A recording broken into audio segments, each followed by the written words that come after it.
end of time.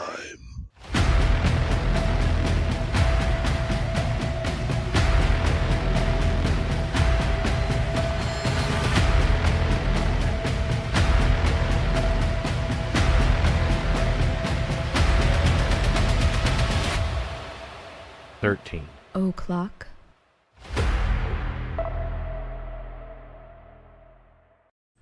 Hey everybody, what's going on? It's Wednesday once again, and here we are with another show. Oh shit, I forgot to turn that light on. Yep. I knew it looked Looked in here, it was looking awful kind of dark. weird in here. Okay, yeah. I had those ones. Yeah. I have a lot of shit to remember. Okay, Yeah. just like give me a break. It's all good. You know what I mean? It's all good. And honestly, I think the laptop restarted overnight because the camera was all fucking light Okay. again. So Yeah, I had to like and we got readjust. there in screen, okay. Yeah, everything's like this. I didn't move this, but All right. like the lighting got all fucked up. And I think the mic is on right. Yeah, okay. Because sometimes when it restarts, like the mic turns off for some reason. It's gonna be a fun show today about the Trail of Tears. Not a fun subject. Well, not a fun but- subject, obviously. It's a pretty depressing subject, honestly. And it's weird because I was trying to remember. I was like, man, did they talk about this? Because I know that they didn't really talk about it much in schools because they're just kind of like they didn't really want to talk about it. They did it where I went to school. I think they mentioned it when I was in school because, you know, we're Gen X, so I was in school in the 70s, 80s. I think they mentioned it, but they didn't really go too much into it. You know? I think they just kind of glossed over. Because I kind of remember them mentioning it, but there wasn't like a whole fucking chapter about it or nothing. Yeah, there's a whole bunch of other shit that was happening at this time. It was just one of the things that was happening. Yeah, but, you know, I definitely think they should cover this because it's kind of a significant event. Well, it wasn't just one event. It was a series of events, and it went on for a long time. Yeah. And for that reason, this is like a massive, massive topic, obviously, and it's like super complicated. I tried to kind of distill it down to the main points so we wouldn't be here for 6 hours. You know what I mean? But you certainly could get... I mean, I was watching parts of ones that was like 2.5 hours long, and it was very, very dense with stuff. So A lot of it had to do with Jackson. And yeah, he wasn't the only one, but he's usually the one that was kind of like... Yeah, he's seen as like the figurehead of the movement, if you want to call it that. He's the one that made the decision to do it. And I read his reasoning for it. And yeah, it made sense, the reason why it had to happen. You couldn't have independent countries inside of a country. They were going to have to become American citizens. They were offered American citizenship, but they didn't want to take it. They'd have to go out into places where the United States didn't exist. And that was out west. We called it Indian Territory. But that didn't last either because we just kept growing and encroaching.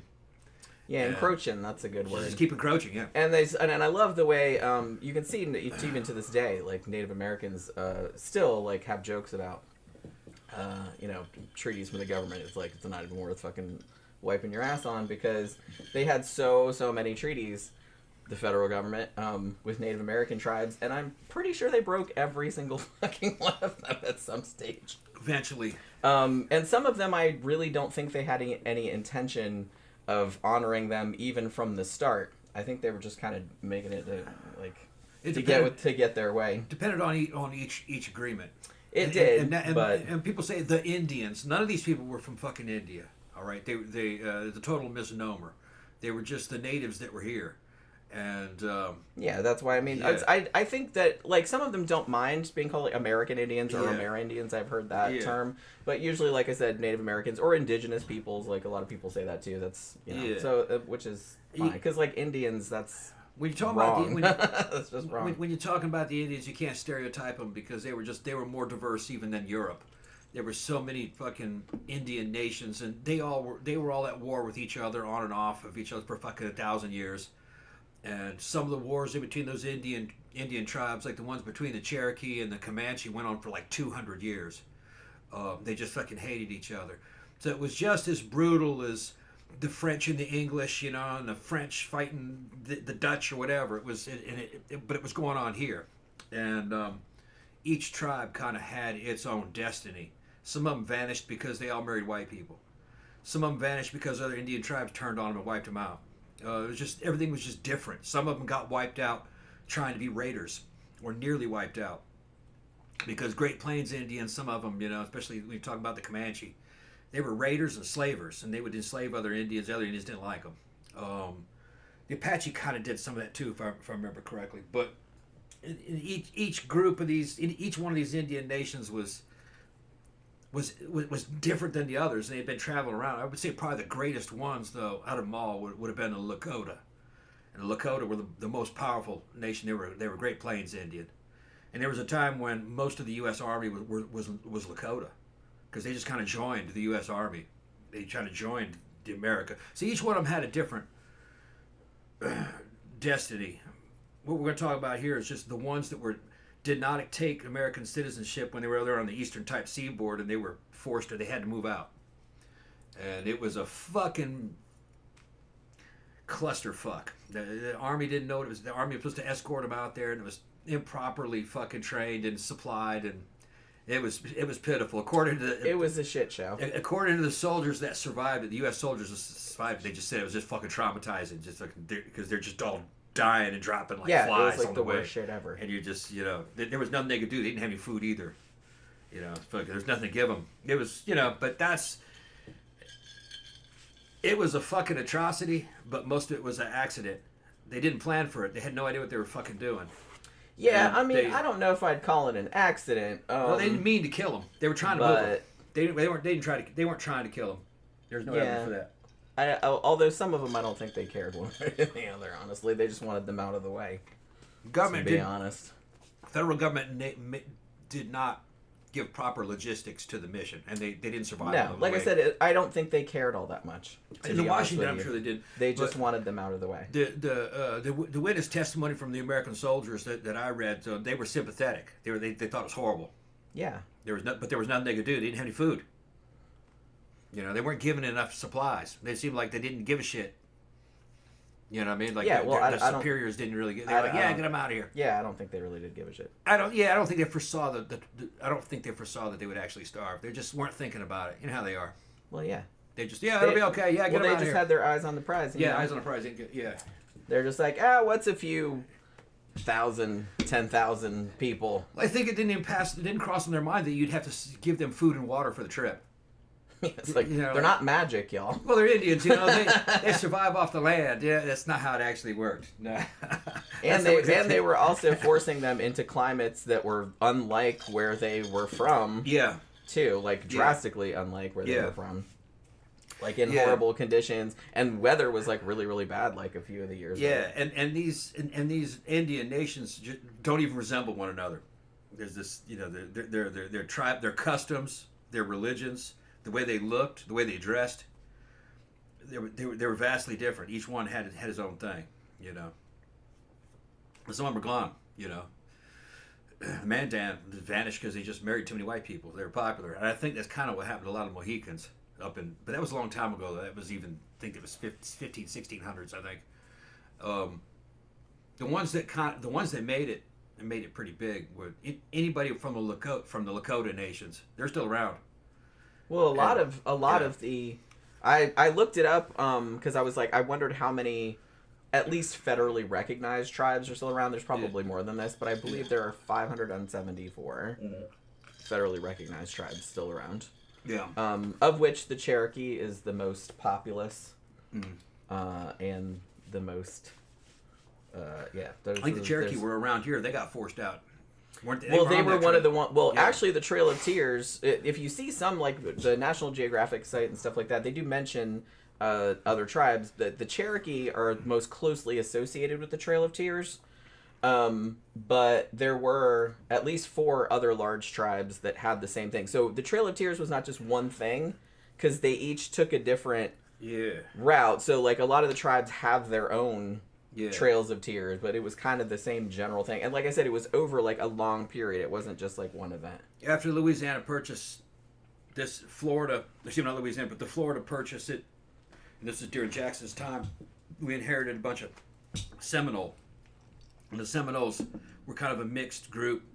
They had Irish members and Native American. They were actually an offshoot of the Creek. They were, and who largely were in Alabama, and they the Creek actually they kind of went into this a little bit on some of the documentaries I was watching about the Trail of Tears. It's that sometimes the Seminole that stayed here in Florida They were trying to, like, some of them were trying to integrate back in with the Creek, but the Creek didn't want them because they thought they were deserters. Yeah, the Seminole, they wanted to keep their identity, but they went through like 3 or 4 conflicts with the U.S.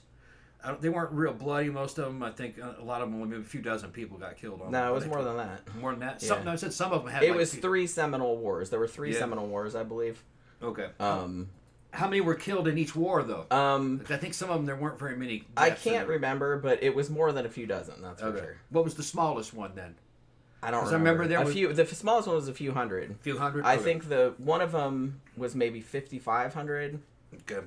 So over 5,000 people. They ended up kind of breaking up. Some of them stayed here. They became Americans. Other ones got moved out. I think, where was it? Like Oklahoma? Well, yeah. I think it was Oklahoma. But they didn't want to go. The reason why they didn't want to go is because they were going to put them next to Crow Indian. They didn't like the Crow. That's just the way the Indians were. You know, they were not they were like Europeans. They didn't like their neighbors. You know, they had been fighting for a long time. But we're going to get into it. But this used to be Seminole, but the Seminoles are all out. I think they're in Oklahoma now. No, there's Wyoming. No, there are many still here. Yeah, some of them stayed, but I'm saying the ones that got forced out left. The ones that stayed became Americans. Well, do you know Oklahoma still to this day is more than half tribal land? Mm-hmm. That's where they were sending them all. Oklahoma wasn't a state then. It was just a territory. Just out there, and they called it Indian Territory. Indian Territory, yeah. I believe, and please correct me if I'm wrong, but I believe even the entire city of Tulsa, Oklahoma, is technically federal. That's a reservation, is on federal land. Yeah, like federal tribal land. But people get fucked up by reading these stories. Like Jenny got fucked up when I said that the Seminoles kind of fragmented, and turned into different groups. Some stayed here, but they were Americans. They were no longer Seminoles. They were American citizens. The ones that didn't want American citizens, they got forced out into Indian Territory. So that's kind of like splitting them into 2 when that happens. Well, a bunch of them hid during all of this shit going on. Yeah. And the ones that stayed here, because I don't know if you know, but in Florida there are, I believe, 6 reservations. Yeah. There's one of them out in Lakeland, like right around Lakeland area. I know where that one is. But I'm not sure where the other ones are. But but they're all Americans now. Well, yeah, but I mean, American citizens. but I'm talking more about this time period. You know, what I mean? That's what I'm talking about now. But I'm talking about they're still around. Obviously, the Seminoles are still around. Some of them still live on reservations. There are still 6 reservations in Florida. One of the big fucking reasons that Jackson and all these guys wanted the Native Americans to either accept the citizenship or get the fuck out. He spelled it out. A lot of it had to do with taxation. A lot of it had to do with people appropriating identity. He said a big problem they'd have is they'd have people that were basically of Irish descent joining these tribes and getting married in them and living in them. And sometimes they were marrying other white people that were in the tribes and claiming to be Indians, but then they'd put on what they call white man's clothes, and they'd go into town and just act like a normal person. So they were kind of having like a dual identity, and it was allowing them to like escape taxation and to like say that no, we're not part of this country type of deal. And they didn't like that. They wanted you to they didn't want dual citizenship. That'd be a good way to put it. They wanted you to decide one or the other. So that's eventually what happened. A lot of these Indians were white, and a lot of the Indians chiefs, like there was named Quanah Parker. I think he was half white. A lot of them were mixed, because the American elites didn't really like Indians. They were really elitist, kind of classist. But if you look at, like, say, our ethnic group, which is like in the Scots-Irish, they're from Appalachia and down into the South. They had good relationships with the Indians. They lived right alongside them and married in with them. There's a lot of drawings from the time of different Native American groups fighting alongside Americans against other Native American groups, or just settling areas. It had been going on for centuries. So it's just the average person on the ground actually got along with the Indians in general. There was a bunch of massacres that would happen and wars would happen, but it was a multicultural country of warring nations, and race was a factor too, and religion. And some of these Indians were Christians and had been Christians for centuries. So you never really can't really predict what you were going to find in America of this period. It was just a mix, man. It was like some out of Mad Max. So a long time ago, Bees Nest sent us a super chat that I was trying to get to. And he says, Tom, I'll give you $2 more see Jenny peg you. It's not going to work for $2. So. That's fucking funny. Gonna have to be a lot more than $2, that's for sure. Before he'll let me do that. You know? So I'm catching up with all the comments here. Blah, blah, blah. Tani said the Cherokee is the most known, I think, but there were many. Yeah, it's like I said, I kind of feel like mostly when you say Trail of Tears, that's mostly associated with the Cherokee, and they were one of the tribes, but there were actually 5 tribes in total that were affected, which we will talk a little bit about. There were some from some other tribes too. I mean, and eventually, most Native Americans of all tribes that were, east of the Mississippi River did eventually, a lot of them did get driven west. Or they stayed. Well, obviously, but I said most of them did get driven west. But like I said, when we were talking about the Seminole, there are still Seminole people here, and the Seminole that are still here are descendants of the 500 or so that escaped the whole removal thing and went and hid in the Everglades, and nobody wanted to go fucking find them. It came back later. Yeah. And then they came back later. Yeah. Because they were like, fuck you, we're not. Well, the thing about the Seminoles, and that's kind of what's interesting too, is that each tribe kind of had its own sort of way of dealing with the shit. Like, none of them were happy about it, obviously, because they lived on this land for generations and generations, and suddenly somebody comes up and says, well, you have to get the fuck out. And Native Americans had generally had a lot different relationship to land than the colonizers did, and the land meant a lot more to them. It wasn't just like a commodity. So them being forced from their homelands, like where their ancestors were from and everything like that, was kind of a bigger deal to them. And so most of them did not want to leave. I will note that the Seminoles were the most forthright about it. I mean, they were just like, fuck it, we're battling you guys. They went to war about it. Well, they had been working as mercenaries for... I think they'd been working as mercenaries for the Spanish Empire for a while, too. Like I said... They worked with the Spanish. This used to be Spanish territory. Yeah. So, they had been dealing with white people for fucking centuries. They were part of the system. There were other players in the game. They just had a different culture. And like I said, this is a very, very super complex topic, and I tried to keep it as kind of, not dumbed down, but I tried to keep it as, I didn't want to avoid getting bogged down in like too many like legal details and all this other kind of stuff. Like, I'll kind of get into various important things, but like I said, I don't want to be here for 6 hours, you know what I mean? Yeah. Because I was reading through like all this stuff, and I'm just like, oh my god, how am I going to cover all this shit? You know what I mean? It's like, it was just like freaking me out. But yeah, I tried to distill everything down to like just major points. So Bees Nest gave us another super chat. Thank you very much. Thank you very much. Tiny said, I said hello before you started the fire. So hey everybody. CB said the Native Americans had the last laugh. They got the casinos. Yeah. And honestly, the Seminoles own pretty much anytime you see like a Hard Rock branded casino or a resort or anything like that, odds are the Seminoles own that. Yeah. So they're doing okay. I mean, so I don't know about the ones on the ground, but you know what I mean. That brings it a few $1 billion a year.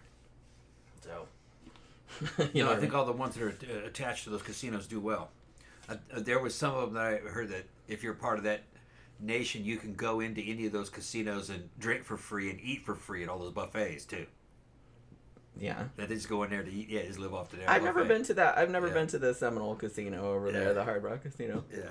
I see signs for it, but I just never go there. Like on the way to Tampa. Yeah, evidently they go in there all the time and just eat and hang out. I mean, you would too if it was all. It was. That's like their job. It's like their version of the chow hall. Free food and free booze. food. Yeah. Shit, man. They live in the area there, Yeah, they might as well just like truck on over there. Right. I don't blame them. I would do the same thing. It's like, why pay for groceries? Well, it's on their tribal land. It's theirs. Yeah, that's what I mean. You just walk over there and get the shit. Probably get sick of that same food all the time, though. Yeah, you would. But if it's a buffet, they got like lots of different options. I don't think Yeah. I'd get sick of it if it was free. You know what I mean? Yeah, maybe it would after a while. But yeah, so I know we have some. So I was kind of interested to know, like, I didn't know if anybody that was younger than us and had been to school, like, younger, like, how they cover the Trail of Tears, like, in like, just high school, like, American history classes, just generally. Like I said, I'm pretty sure when I was in high school in the late 80s, I think they did mention it, but I don't really think they went into any kind of depth about it. They just kind of were, like, skimmed it over. You know what I mean? Like, oh yeah, this kind of shitty thing happened. Moving on. You know what I mean? That's about all I remember about it. Because most of the shit that I read about it later, like after I was out of school. So, but I don't know. So I'm not sure how they're teaching it nowadays. Although school standards are different all over the country too. So it's like they might be teaching it really good in one state and not in No, another they one. teach me anything. You know what I mean? So it could be that. But like I said, well, their standards are different everywhere. So I'm not really sure. Like, curriculums are different everywhere. So yeah, again, kind of a dark period of history. Like I said, it's several trails of tears, honestly. 5 different tribes were involved. They think the best estimate of all the people who were forcibly relocated was about 60,000 people. Most of them coming from the southeastern United States. And this happened over a period of from about 1830 to 1850, although there had been shit going on before that and there was shit going on after that, but this was kind of like the bulk of the time period we're going to be talking about. Now, this displacement primarily involved what they called the 5 Civilized Tribes, which is, by implication, that means the other tribes were not civilized, evidently. Well, they had criteria. But yeah, well, like the reason they were called the 5 Civilized Tribes is because they had adopted some European-style practices, like European-style agriculture. The Cherokee, in particular, had developed a written language. They had their own newspaper. Things like that. So they dressed more in a European style or had more European mores, I guess. So yeah, I kind of think that they were always like that, though. I think they were always farmers. Yeah. Although I think they had a different ways of doing shit. Well, modern technology was coming. Yeah, and that's another thing is that Hollywood kind of fucking paints it as if the white man had all this technology and that the Indians were just some kind of savages. No, whatever the state of the art technology was, the Indians had that too. Yeah, of course they did. Because they had money. Well, they had very. And well, the thing about it is that you have to think, prior to the arrival of the Europeans, there were, that they know of, at least 600 distinct tribes across the United States, each with their own history and culture and, things that they did. And so,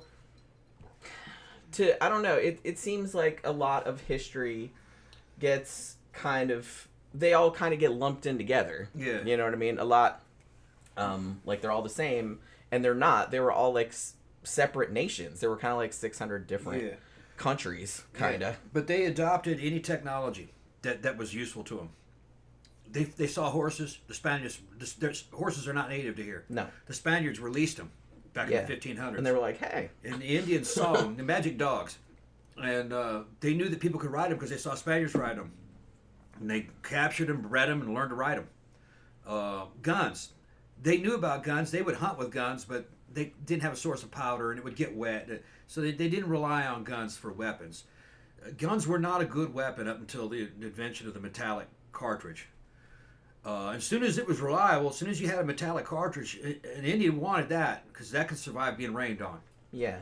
And I saw examples of photographs of lever action repeating carbines that they had modified, and they lightened them up. They took pieces of metal off of them to use them for other things, and had them fucking decorated, put better sights on them. They knew exactly how things worked. Whatever the state of the art with technology, if it was useful to them, they wanted it. The nations that were mobile, really, if you tried to give them a gun, they really weren't interested in that because they couldn't really use that. What they really wanted was things like cast iron pots and pans. They fucking loved those because that was useful. You could cook a big fucking meal in them. They didn't have cast iron. They had to get it. And the bigger the pot, the more it was worth. You know, they would fucking trade all kinds of fucking furs and beads, and they'd probably give you a wife and shit if you had a big metal cast iron pot. Sounds crazy to us, but it doesn't sound crazy. It ain't crazy at all. That's man. like super practical. Practical. You would use that several times a day. You're cooking big pieces of meat trying to feed everybody, you know. Yeah. So big pots. Shit, like, people forget how, like, just because we take it for granted, because everybody's got pots and pans and shit like that, but it's just like how if you don't have those things, you can't eat in certain ways. Yeah, you can't make stew. It really puts a crimp in your everyday life. You know what I mean? It really makes your life much, much harder. Yeah. So it's not weird at all. Like, why do you think they spent so much time, like, even cavemen and shit like that? Why do you think they spent so much time, like, making, like, pots and bowls and shit like that? You know what I mean? Yeah. Because you use that all the time. And most of the time, up until the 1800s, when that metallic cartridge case came out in the late 1800s, the Native Americans were actually, in many ways, technologically superior, especially to a white person in the field. Like the bow was a much better weapon than a gun, and because it was rapid firing, it was silent. You could make it out of things that you could find. You didn't have to pay for it. You just find this shit and you make just it. Made it, yeah. Okay, so it was actually better. They had better. The white man would write down, says no, they had better stuff than we had. They were talking about deerskin breeches and fucking jackets and shit, because it was more. You know, what we were using was like wool and crap. It got wet, it gets soaked. You know what I mean? Shit fall. It was warm, but they had furs, which that shit was even better. So yeah, they had good shit, and you had people joining up with them. You know, going way back, and women would marry them. You know, they had good looking men, and you know, not all the tribes were the same, but they had good ones that were popular with white people. Well, and some of the tribes too were like matrilineal, so like women had a lot more power. Yeah, that was another thing. I want to get that out of the way too. Through a lot of these tribes, not all of them, but a lot of these tribes, a white woman of that time would have been happier living that lifestyle. Oh yeah, eternal camping and moving, and they had a lot of clout and. Yeah, it was a lot more egalitarian, and in some tribes, women actually had more power, like legal power, like as in they had ownership of the shit, like if they married, like they would move to where the mom's family was, and the mom had ownership of the kids and all this other kind of stuff. Christianity had a tight grip on people back then, and it made them real fucking stiff and impractical, and it put too many restrictions on the women. Indian men would say that white men didn't know how to deal with women, that they just fucking kept them infantile and acting like children, and they never got any strength or any physical prowess or anything. And if you looked at Native American women, they were hunters. All this shit about, well, all of the men hunt? No, Indian women did most of the hunting. Yeah, they hunted also. And they could do it with rocks. They could throw a rock and kill a bird just by hand. They didn't even need a bow. And they also had a say, like, in tribal councils and stuff like that. Like I said, it was a lot more... Not all the tribes were the same. Yeah. But a lot of them were a lot more egalitarian. The men were usually more for defense and attack. They were more kind of like they're keeping the women safe and helping to take new land, moving into new grounds, politics. Kind of like male lions. They're mostly dealing with other male lions. They're not doing all the hunting. The females are doing the hunting and raising the young. Now, men did hunt buffalo because that shit was dangerous, but they were like proving how manly they were. Trying to do something they could get killed at. But they didn't eat that every day. Mostly they ate every day was shit like fish and birds. Yeah. Real common stuff. Easy to kill. Yeah, I mean, get the buffalo. That was like a special occasion. Yeah. Hunting buffalo was a holy thing. That was part of their, that was almost a religious event. Yeah, because it was you take a big party out. And, you know what I mean? Because if you got one... Yeah, then you could they'd feed everybody like for a while. Yeah, and you got credit for killing it. Yeah. Sometimes it was a group kill, 3 or 4 guys with spears and shit. You know, and they'd get hurt and they could brag, "Oh yeah, we got it." You know, getting hurt would give you more cred. It was a good lifestyle, kind of like bikers. Bikers in camp and old 70s bikers and shit. Well, like I said, when the Europeans arrived, like these tribes had been on these lands for thousands of years. Like they had adapted very well. To their environment. They had their own sophisticated societies and all this other shit. And I hate that Hollywood kind of portrays them as this internal victims. No, they were fucking badasses. They were kind of like the Klingons. They were all warrior. Not to say they didn't get fucked over, because they did, but but they weren't weak. They were no, they were not fierce. at all. Yeah, not at all. Yeah, and fucking like I said, look what I just said about the Seminoles. Like as soon as they said, "Hey, you have to move to Oklahoma," they're like, "Fuck no." If you look closely at what happened, the white man did not defeat the Indians. No, what defeated the Indians was trains, cars, and fences. You got to a point where you couldn't, and land ownership. You couldn't walk around following buffalo herds. You couldn't just walk around and eat things anymore because people had property. There's fences and there's cars now. It was just the encroaching technology. Yeah. It was just unstoppable. The tribal lifestyle was an endangered species in the 1800s. 1700s. It was an endangered species. It wasn't going to last forever. Yeah, like I said, because most of the Native American tribes didn't really have a concept, or didn't have the white people concept, the colonizers concept of private property. Yeah. Well, land to them. It was for everyone's use. Like nobody owned it. Yeah, the reason why they didn't make it is that they made it, but their civilization didn't make it because it wasn't agricultural. An agricultural civilization, one person with the technology can make a lot of food and feed a bunch of people. Indians couldn't do that. They had to constantly be on the move hunting and when they would exhaust an area, they'd move to the next area because they'd kill up all the game. So you had to keep moving. And you can't feed a lot of people that way. Your population can't explode and get to where there's millions and millions of you. You can only do that with agriculture as a base. So that's what it was. That's all it was. Agriculture. Some Indians had it, but eventually you have industrial agriculture. No one can compete with that. We have one man making the food for thousands and thousands and thousands of people with combines and growing wheat and shit. You can't compete with it. It's industrial era agriculture. So this is before that time.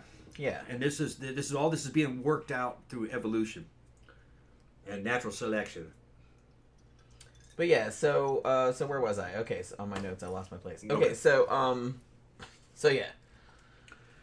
As I said before, best estimate of the people that were forcibly relocated, they think it was about 60,000 people, most of them coming from the southeastern United States, some from the north too, but that was kind of a later development. And most of them moved out to quote-unquote Indian territory, which is now modern-day Oklahoma, which, like I said, is still about half federal land to this day. And the period that we're talking about occurred, it was like a 20-year period between 1830 and 1850. Now, the 5 main tribes that were affected, as I mentioned before, are called the 5 Civilized Tribes because they had adopted some European practices, were the Cherokee, the Choctaw, Chickasaw, the Creek, also known as the Muskogee, and the Seminoles. All of them from around the Georgia, Alabama, Florida area, Mississippi, Louisiana. That's where most of them were from. And all of this was not... Andrew Jackson is usually kind of portrayed as the villain in the story, and I'm not saying he wasn't. I'm just saying that there was a whole lead up of shit going up to this, and he was just kind of the one that put the seal on the deal, I guess. Yeah. Because it was in the zeitgeist. It was, because it had been going on. Even George Washington, even as far back as George Washington, they had been talking about the quote-unquote Indian problem, which is what they called it. Like, how are we going to get these people off? Because this land that we want, you know what I mean? And we can't get them off it. And so they were just trying to... George Washington's issue... He wanted to integrate them, have them adopt Christianity, have them go to schools and learn to speak English. He wanted to assimilate them. But there was a large contingent that just wanted them gone and just wanted to, move them elsewhere. You know what I mean? Some of the elites, have written down some shit. Just said, well, no, they're just trash. Well, yeah, like I said, it's just trash. It's pretty much just anything, anything that any kind of group in power said about someone that they didn't want around. Yeah. The same thing was said about the Native Americans. Yeah, and they were saying the same thing about the Irish that were coming here. The Irish, they were trash, not good, but just thieving and whoring, Yeah, which of course is not true. Me and Jen are fucking rednecks, Irish, Scots, Irish rednecks, and they talk about us the same way. You go back and see, fucking that we're just violent and uneducated, ignorant hicks, the flyover country and all that kind of shit. Just whoever's hoity-toity and in power likes to look down their noses at people. They're just trash. Well, and especially if it's people that have something, like in this case, largely like the Native Americans had land that they wanted, that they wanted to develop for various purposes.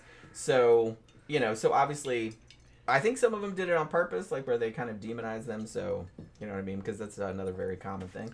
But there was, like I said, even going back to George Washington, there were discussions in a couple different camps of what they should do about them, because they agreed that something had to be done about them, obviously, because they were there, and some of them, especially the ones in the quote-unquote Five Civilized Tribes, had somewhat integrated into society. You know what I mean? They would come into town and trade and stuff like that, and people knew them, and they'd intermarried and stuff.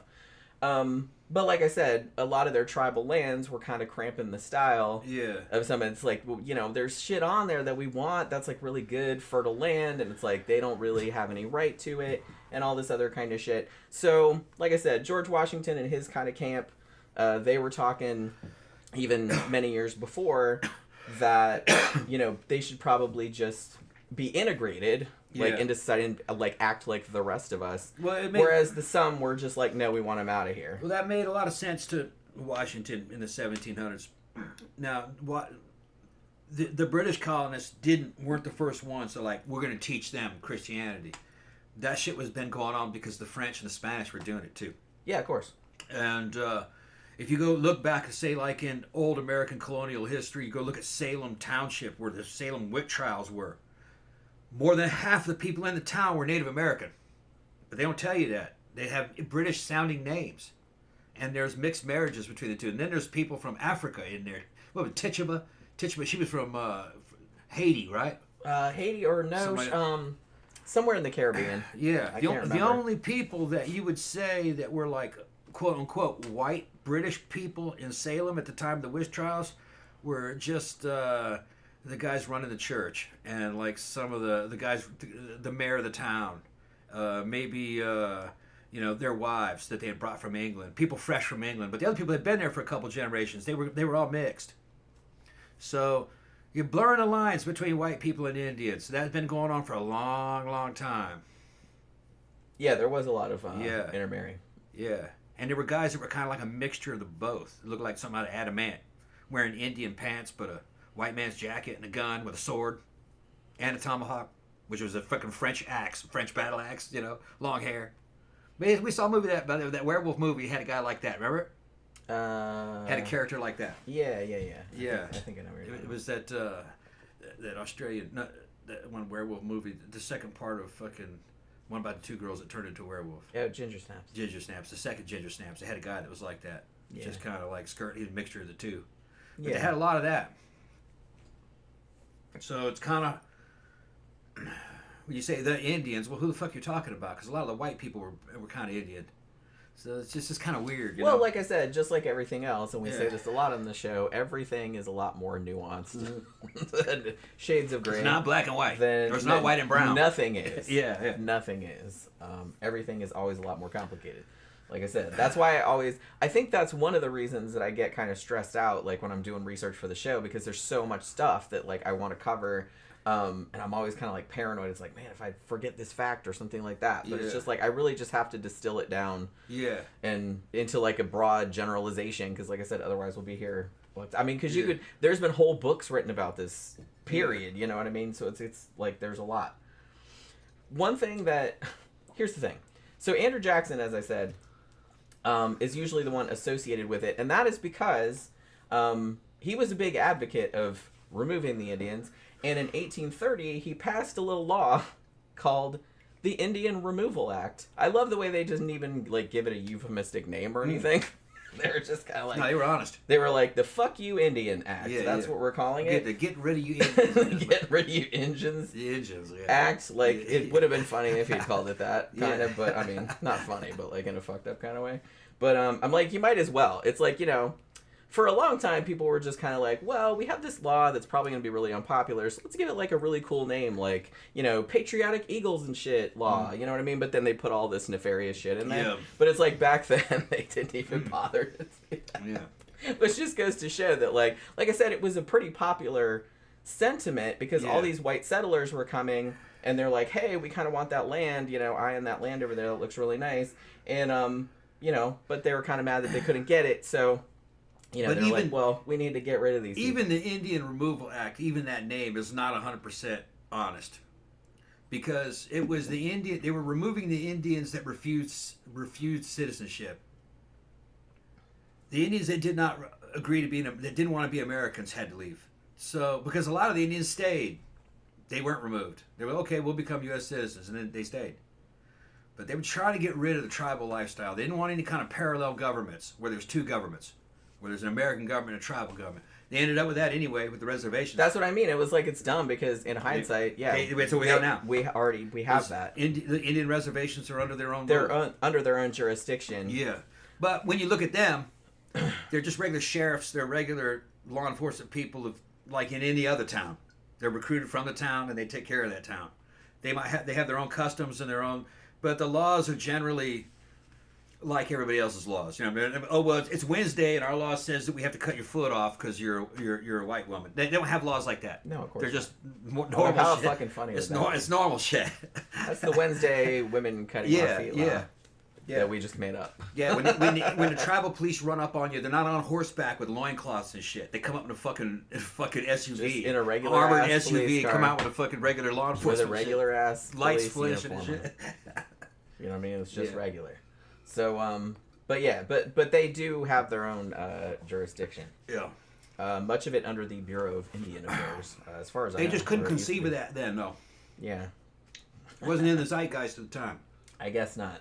They were just like, either you stay here and act like we act, or you get the fuck out. You live like a white man, you can't be here. Pretty much, yeah. So it's estimated, and of course no one's ever going to know for sure, just because of the way all the shit occurred.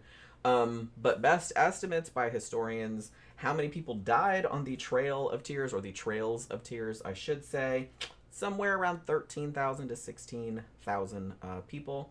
And that number includes about a quarter of the Cherokee that were alive at the time.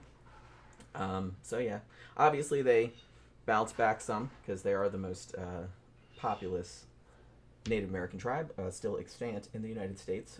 They have about 800, well, I think it's over 800,000 people still, like kind of spread out across. Like I said, a lot of reservations are still in Oklahoma, but, you know, obviously they're still spread out because there were some holdouts, you know, from this era. So yeah, those people that died on the Trails of Tears, mostly diseases, obviously, starvation, just exposure, shit like that, just wearing out, because at some point they were kind of given the choice to leave, but after a while they started forcing them, in the sense of coming to your house and forcing you out at gunpoint and you can't pack any of your shit kind of thing. And so they were just sent them out walking, you know. They just walked, and they didn't have any stuff, so, you know, obviously, and it was old people, babies, everything, like everybody. They just made everybody leave. So that was a little bit later. So I kind of feel like I said, the main impetus for this was, you know, I hate to say it, like I said, everybody wanted land, and particularly in this southeastern United States, it's very fertile. You can grow a lot of stuff down here, obviously. So, you know, that was a big incentive. And one of the major things, as kind of a subset of that, after the invention of the cotton gin by Eli Whitney, as we all learned in school, you know, demand for cotton grew, and you can grow cotton, obviously, like all over the South. And a lot of the land here in the Southeast is very, very prime land for growing cotton. And a lot of that land was tribal land, and, you know, people wanted it. So that was kind of a big factor also. You know, and like I said, I kind of feel like there was also just some contingent that thought that the Native American tribes, or that was like an old-fashioned way of life, or they were in the way of progress, essentially. And so they just needed to get out of the way or be steamrolled over. So there was some of that too. This was kind of interesting. I looked this up a little bit. There was, even prior to the Trails of Tears incident, there was something called the myth of the vanishing Indian, of which probably the most popular or best known example is the James Fenimore Cooper novel, The Last of the Mohicans. And in that, it's just this kind of almost romanticized thing about just this whole tribal way of life, like dying out, but almost like the Indians are like sacrificing themselves, like so that we can grow and populate the whole country or whatever. It's a very weird, insidious kind of, but yeah, look it up. It's like called the Vanishing Indian myth. But it was a pretty popular... Because I think it made people feel a little bit better about the shit they were doing. But there's another extreme that we got to talk about. The whole Indian genocide myth. There was... A lot of Indians died. There was a lot... But the thing is that if you actually look into the history of where the Indian genocide myth came from, it was white racists made that up. They were saying that basically the Indians got wiped out because they did not, because of Darwinism, and they didn't develop technology, and that we were a superior race. That's when they started saying that shit, and I think that's early 1900s they started to say that. That's not exactly what happened. The Indians were still around when they were saying this. Well, they're still around now. They're still around. The difference is that there was no tribal ecology. You know what I mean? You didn't have fucking Great Plains Indians hunting buffalo at that point. The Indians weren't wiped out in some kind of weird genocide. It's just that the times changed. You could go to a grocery store and buy meat, buy beef. You didn't have to hunt buffalo. There were fences and trains and roads everywhere and cars. That lifestyle just couldn't exist anymore. There are Indians. They got cars, though. And if you got an Indian who has a car and has a job, is he an Indian? Racially, yeah. But he's not that lifestyle. That lifestyle went away. So what went away was not the Indians. It was the lifestyle went away. Because times changed. Technology. Yeah, Tammy says the Indian boarding schools. Yeah, probably... I was going to bring that up on here, but I was like, that probably needs its own show. Yeah. The Indian residential schools, because they had them in Canada also, like same kind of thing, because they also had indigenous population that were displaced. Yeah. And that was a real fucked up. Yeah, parts of some of them were real shit shows in history also. Yeah. So yeah, but like I said, I was going to talk about that in here, but then I thought, well, that should probably just be its own thing. Some of those reservations were real shit shows. Other ones weren't though, so it's hard to generalize. What happened to most of the Indians that aren't is. Like, well, all these reservations, they slowly disappeared. Well, if you look, what happened was World War II happened. And those Indian men went to World War II. And after the war, they didn't go back to the reservation. They moved to L.A., they moved out to fucking other neighborhoods, and they married white women. And that's something that, in a lot of these little tribal governments that are around there, they're worried about that they lose a lot of members, especially now with the internet. Because they marry outsiders. That's how they vanish. But here's the thing. Who are you to tell somebody who they're going to marry? You're an Indian. You got to stay here on the reservation, marry other Indians. Fuck that, man. I don't get a job. When I was in the Army, man, most of the guys not going to say most, probably 1/3 of the guys that I served with in the infantry were from some kind of tribal background. They were Polynesians, Micronesians, Indians, Alaskan Indians, which are kind of like Inuit. They were there. All the tribal guys fucking joined the Army. They were extremely patriotic. And some people are like, why the hell are all these Indians joining the fucking military? It was just like something out of Predator 1, because in tribal societies, there really traditionally are only two paths to manhood, to be a warrior or a hunter. And you can't hunt a buffalo anymore. And you can't war with tribes next to you, so you got to join the big tribe, join the big army. And become, a U.S. Army soldier of some sort. And fucking, there'd be guys in there with me. I'm going to be a paratrooper like my father. And he's there at graduation day and shit. And so, they got the same traditions, it's just that it looks different now. They're proud of their son. He's a paratrooper now. You know. I mean, I will note that a lot of the deaths of the Native Americans can be attributed to a lot of the diseases that the Europeans brought. That's absolutely true. Oh, yeah. That, you know, because obviously they didn't have any immunity to it because they didn't have them here. So when the Europeans came with their cooties. Yeah. But here's the thing. What ends up happening is you have the British colonists always getting blamed for this. No. That happened in fucking Mexico when the Spaniards came to Mexico. Yeah, it was all of them. They brought the plague, and it wiped out the Aztec and the other minds around there, and then that went into North America and wiped fucking millions of those. By the time the British showed up, Squanto tells fucking what's his name? A lot of them were Smith, already dead. Said that they had that a pandemic just went down and his whole tribe just got killed by the fucking plague. Well, yeah, and that's the thing I'm saying. When I say European arrival, people think I mean the British, but the British actually they came later. They came later, yeah. It was the Spanish. The Spanish showed up. Yeah. Well, you know, Columbus. And it wasn't on purpose. They didn't know they were carrying a plague. You know. They just had cooties. Yeah, they were immune to it, but the Indians weren't immune to it. They had cooties. Yeah, it wiped them out. I mean, like I said, if you come to Florida and you go to St. Augustine, which is the oldest, you know, occupied settlement in the United States, that was established by the Spanish in the 1500s. So, you know what I mean? And a lot of the original, the shit that they built, the fort and everything like that is still there. So... Yeah, and another fucking weird thing is that when the British colonists showed up and Squanto showed up, the Indians brought Squanto because he could speak English. How? Because he's just back from fucking England. Yeah. You had an Indian that made it to England. Yeah. He met the Queen and on tour and, you know, and fucking was there for several years. Then he came back on a boat. So you had Indians going to Europe too. That's wild when you think about it. Wasn't just Europeans going, you know, showing a new world. You had them going over there. Yeah, they're like, huh, what the fuck's going on over there? Yeah. What are all these weird-ass people showing up on the shore? Mm-hmm. Tammy says there's a Facebook page called Indigenous Lives Matter. You wouldn't believe the number of people still go missing.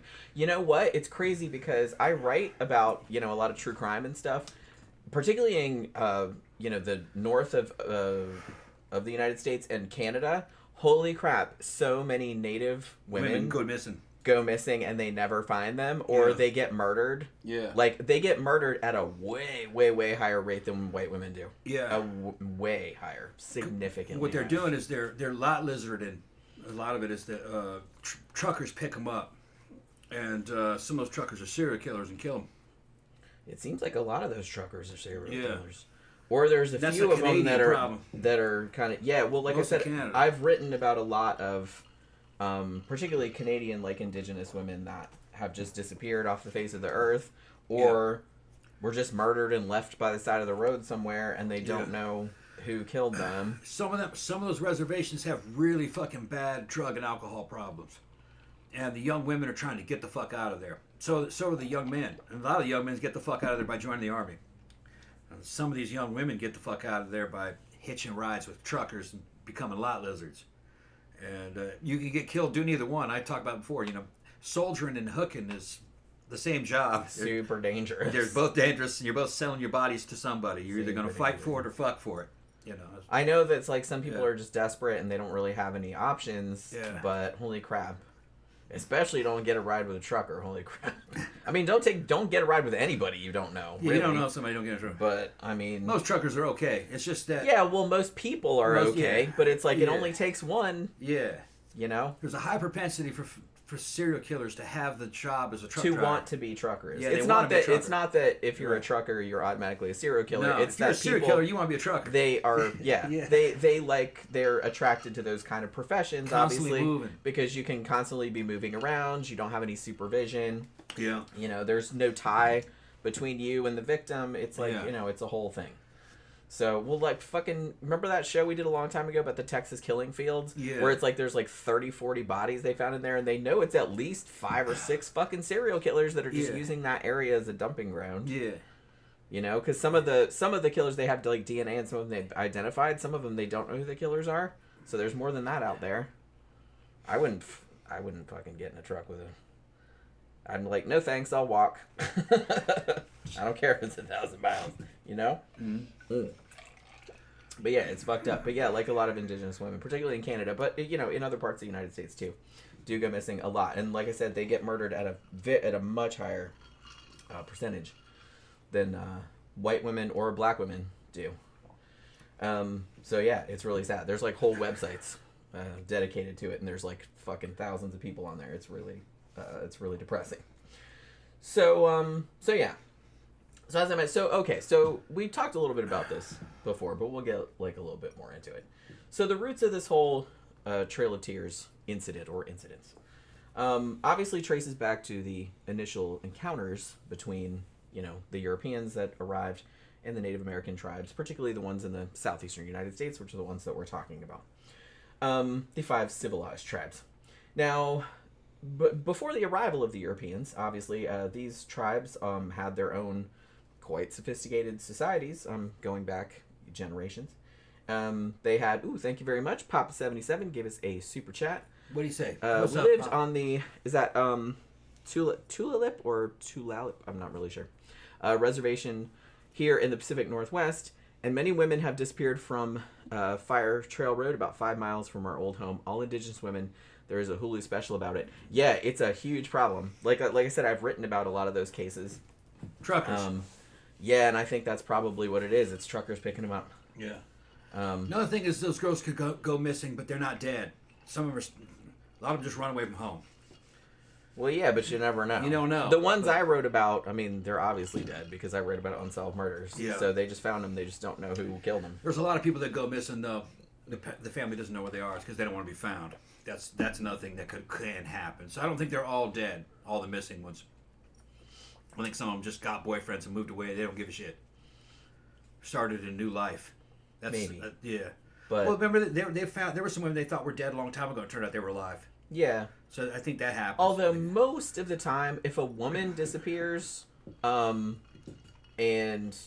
particularly if she didn't really have that much reason to, or she had family or something like that, or she had kids or something, 9 times out of 10 that woman's dead. Well, you also got to remember, Jen and I have been doing the show for a long time, and Jen does a lot of research. It turns out that they will find a woman and then ID the body, and nobody even knew she was missing, and they had that body for 15 fucking 20 years. That does happen. That sometimes. happens a lot. Well, sometimes it happens, particularly it happens with women that are, drug addicts or moved away from their family or estranged with their family, like they don't get along with them. Yeah, so it wasn't unusual that they hadn't contacted their family in a really long time. So when they disappeared, nobody noticed. Nobody even knew. They didn't notice.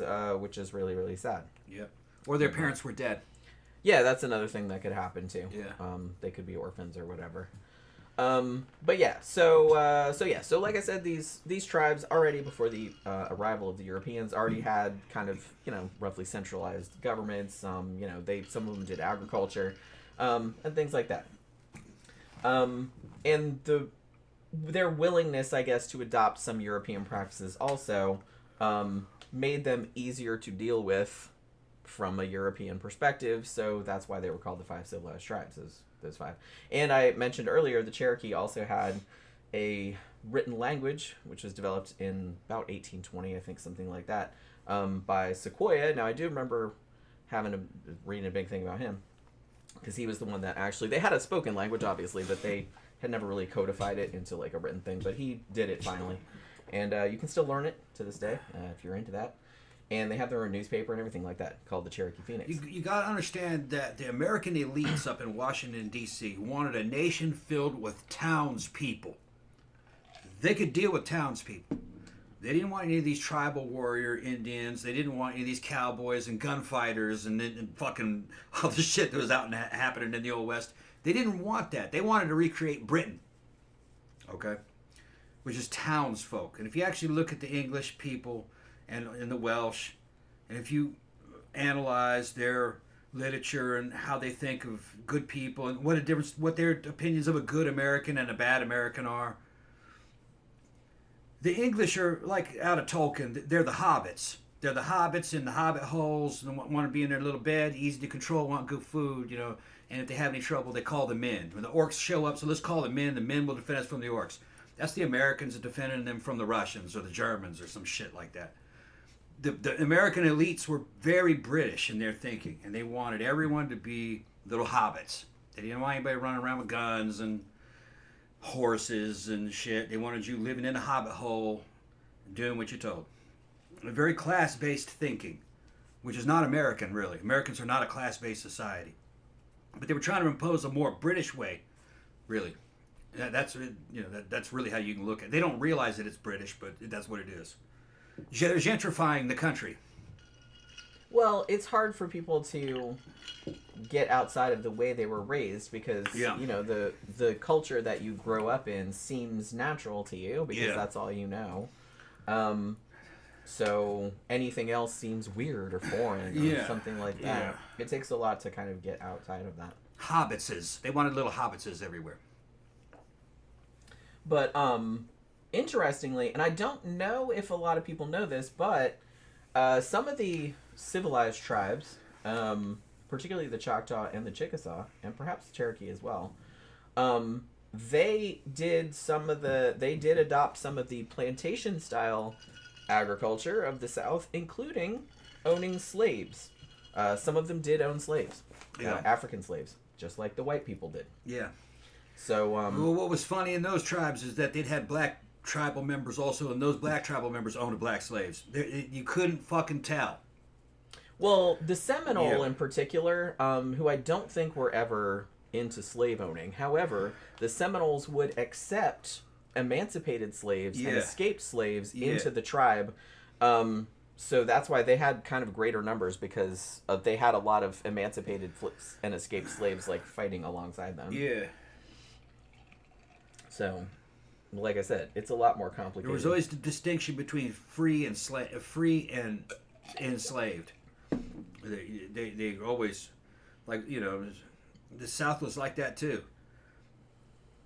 I hear all this mythology. I'm from Mississippi, from Jones County, Mississippi. That's the heart of where all that shit was happening.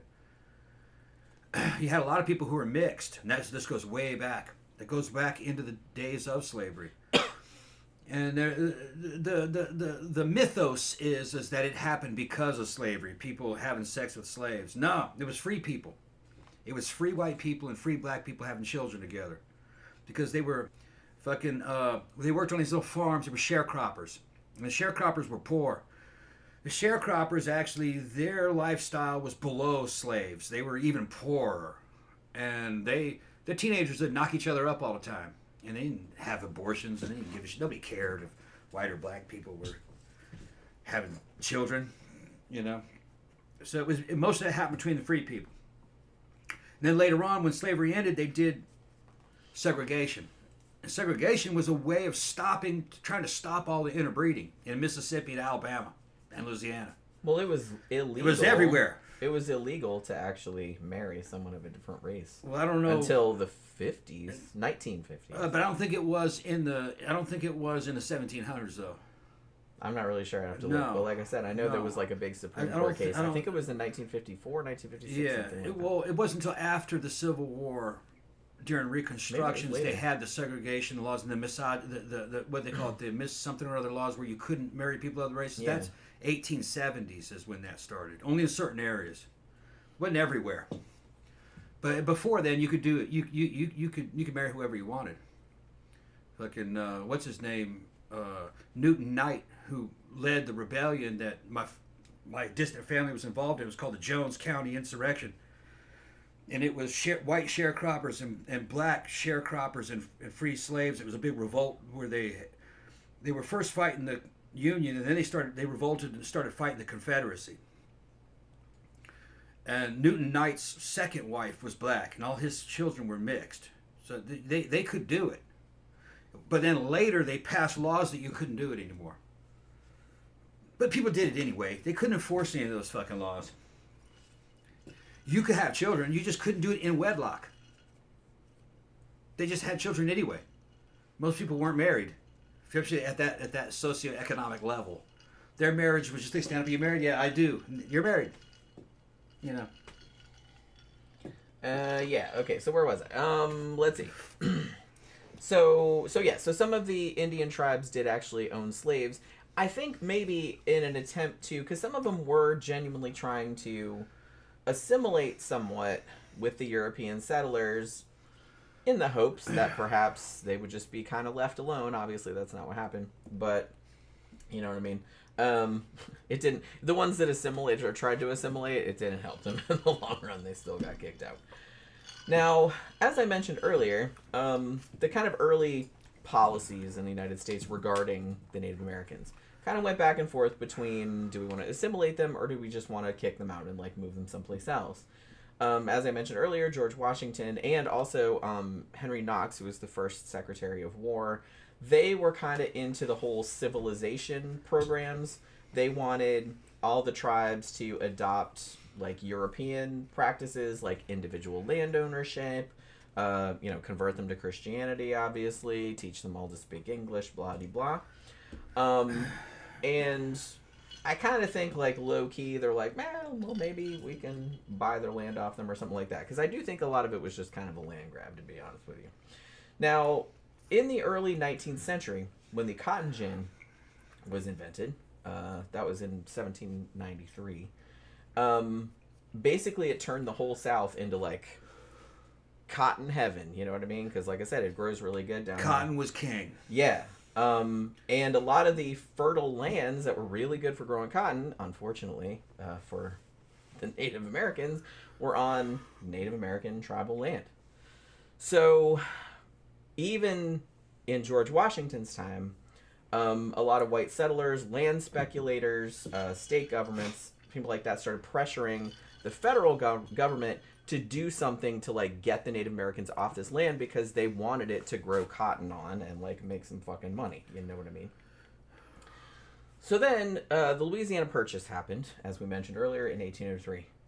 And that kind of ramped up more ideas about removing them because they're like, hey, since we have all this new land now and no one's really on it, we have all this land that we can offer them in exchange. Like, will they be like, hey, give us your good cotton growing land and you can fuck off out there, you know what I mean? Because we got all this new land and nobody's doing anything with it. So that kind of like, all of the arguments started getting kind of more fervent, I guess.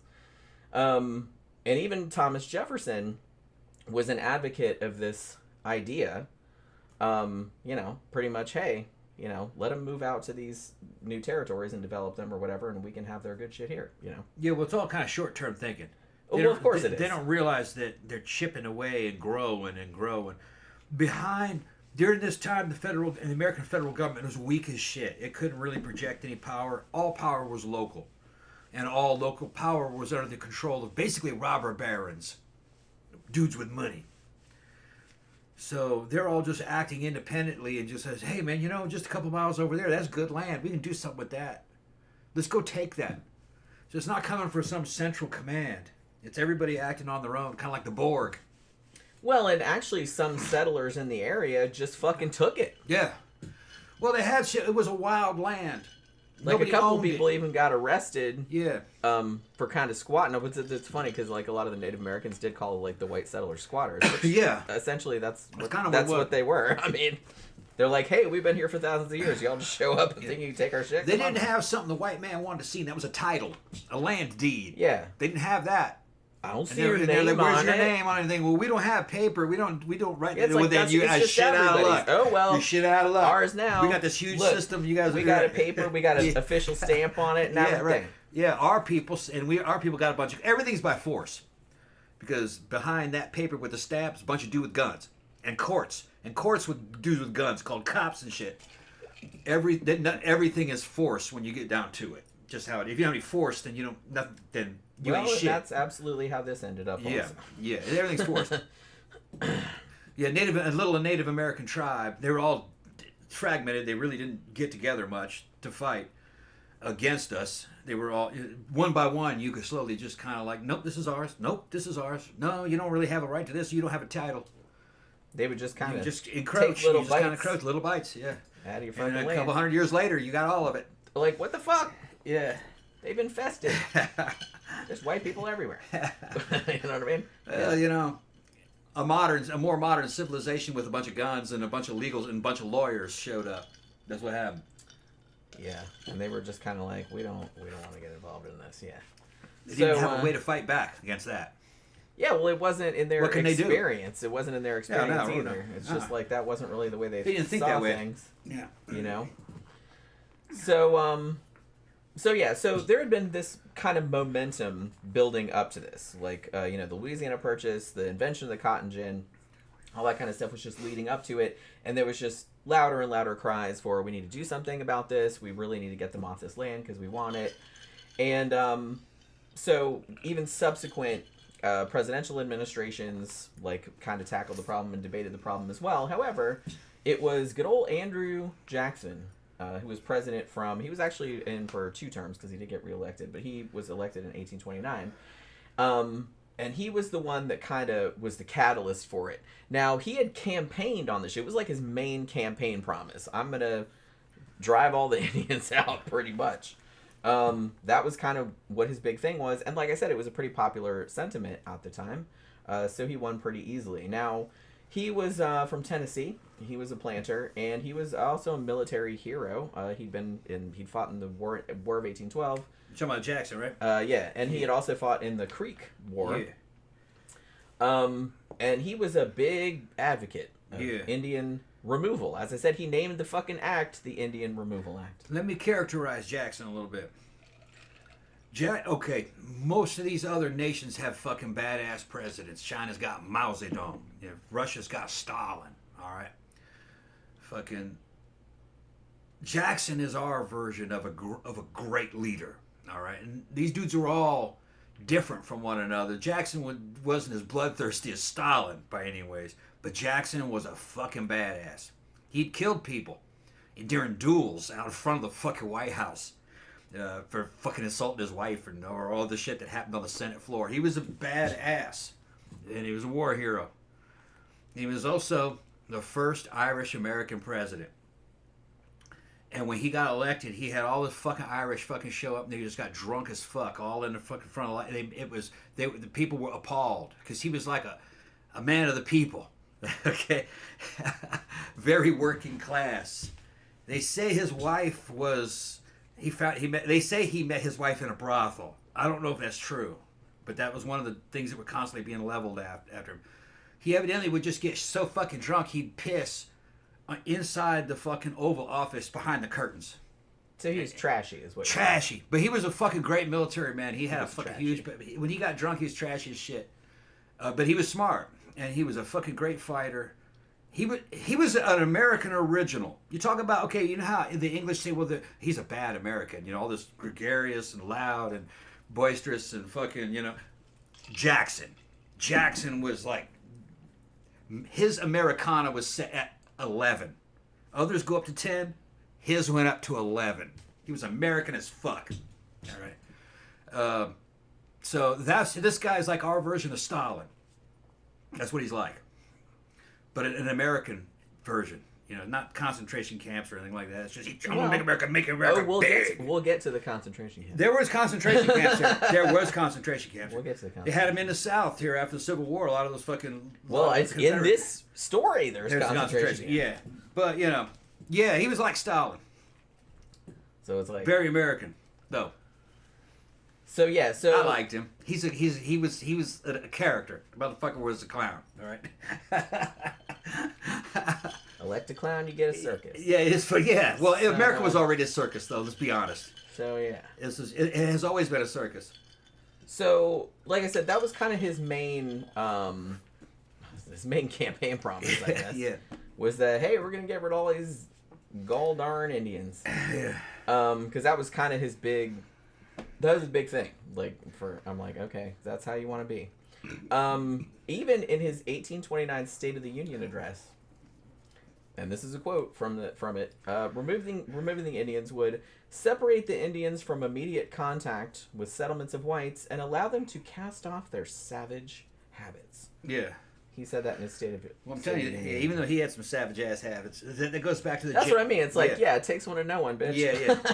Well, they were trying to gentrify... by peeing in the White House. Yeah, so, okay. Yeah, they're trying to gentrify it. Cool. Yeah, you're real civilized.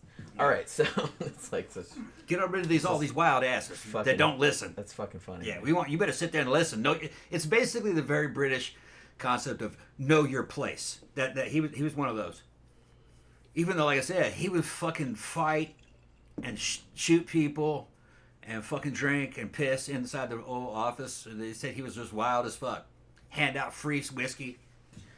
When he became the president, the army's ranks, the United States Army's ranks just swelled. There were whole divisions with fucking Gaelic harps and shit, because all the Irish Americans joined up. He was the first Irish American president.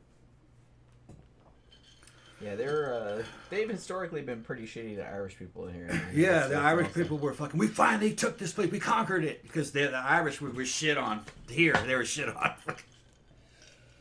I think. Well, is it the Cherokee? I think it's the Cherokee, but there's kind of a special relationship between the Cherokee and the Irish. Yeah. Because didn't the Cherokee was it the other way around? Because I know it was reciprocated, but when the Cherokee were going through this fucking shit, I didn't like the Irish send them some money to help them out, and then the Cherokee sent them some money during the potato famine or some shit like that. Yeah, there was all kinds of stuff. And I think there's even a plaque or something like that, in Ireland, saying about their relationship. In general, because the Irish were shit on by the English a lot. Yeah. So they related. Yeah, and the Scots-Irish, which is a Southern and Appalachian, that's our ethnic group. They carried a lot of grudges against England, and also people that New Englanders. We call them Yankees. All right, they're more Scandinavian and English up north. Down here, it's a little more Celtic, Scottish, and Irish, and German. Even though if you were Irish when you got here, you wanted to get rid of an Irish name, adopt an more English sounding name. A lot of people did, because it was kind of like bad mojo to be Irish down here, because they just looked at you like you were scum. All right. So the Scots Irish that we hear, they're probably more Irish than they are Scottish. It's just that we kind of changed our names. But yeah. But if you go throughout, the Scots-Irish had good relations with the local Indian tribes that were in their area during this period. There was a lot of cultural and genetic interchange between them. They married one another. Well, and like I said, I think that particularly after this tragedy occurred, I think the Irish could kind of relate, because they were kind of shit on by the English in much the same way. Yeah. So they understood where everybody was coming from. So I thought that was kind of cool. When I learned about that, I'm like, no, that's really heartwarming. A little silver lining. It's this fucking shit show. Well, they're both tribal. Yeah, and like I said, and the Irish understood tribalism because it's clans. Yeah. It's a clan mentality. Same thing with the Indians. Yeah. So shit that happened at a state level was also kind of exacerbating all the tensions that were going on at this time. Georgia, in particular, had passed some laws in the 1820s, even prior to the Indian Removal Act, and basically said they extended state jurisdiction over Cherokee lands, got rid of tribal governments, abolished them, and started distributing Native American lands to white settlers via lotteries. So, hey, taking your shit. Oh, this white person owns it now. Get the fuck off. It was like that. Georgia did that. So, and that was even before the Indian Removal Act passed. So, great. And then gold was discovered in part of Georgia in 1828. And there was a gold rush, which you don't usually hear about the Georgia gold rush, but there was one. And obviously, a lot of where the gold was also on Native American land. So, obviously, everybody wanted to get their fucking little grubby mitts on that. So prospectors would come, take over the land, start squatting on the land, and the federal government decided that they were going to intervene through legislation, basically saying that any gold that was found on Native American land, they couldn't claim it. You know what I mean? It belonged to federal government or whatever. So, cool, whatever.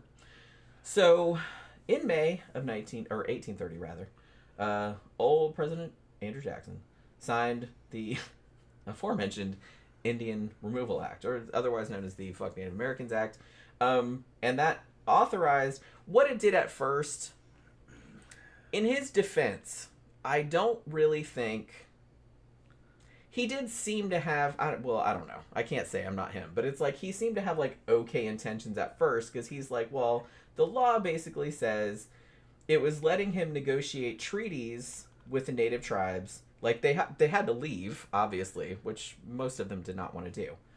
But they're well, we'll give you land in exchange or money in exchange. Like, we'll give you supplies and all this other stuff, which also largely did not happen, obviously. But that was the promise anyway. This act actually allocated about $500,000 for the negotiations, transportation, and compensation for their trouble or whatever. And then they were going to, like, just... It was supposed to be an exchange. That was what the idea was. Like I said, in practice, it never worked out like this. And I don't even know if that was the intention from the first. Because it never worked out like that.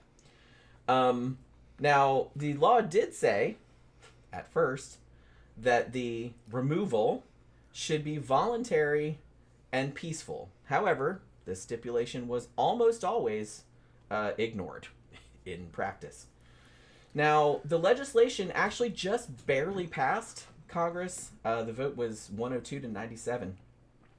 So a lot of people were against it, including some kind of famous people like Davy Crockett, Sam Houston, I think.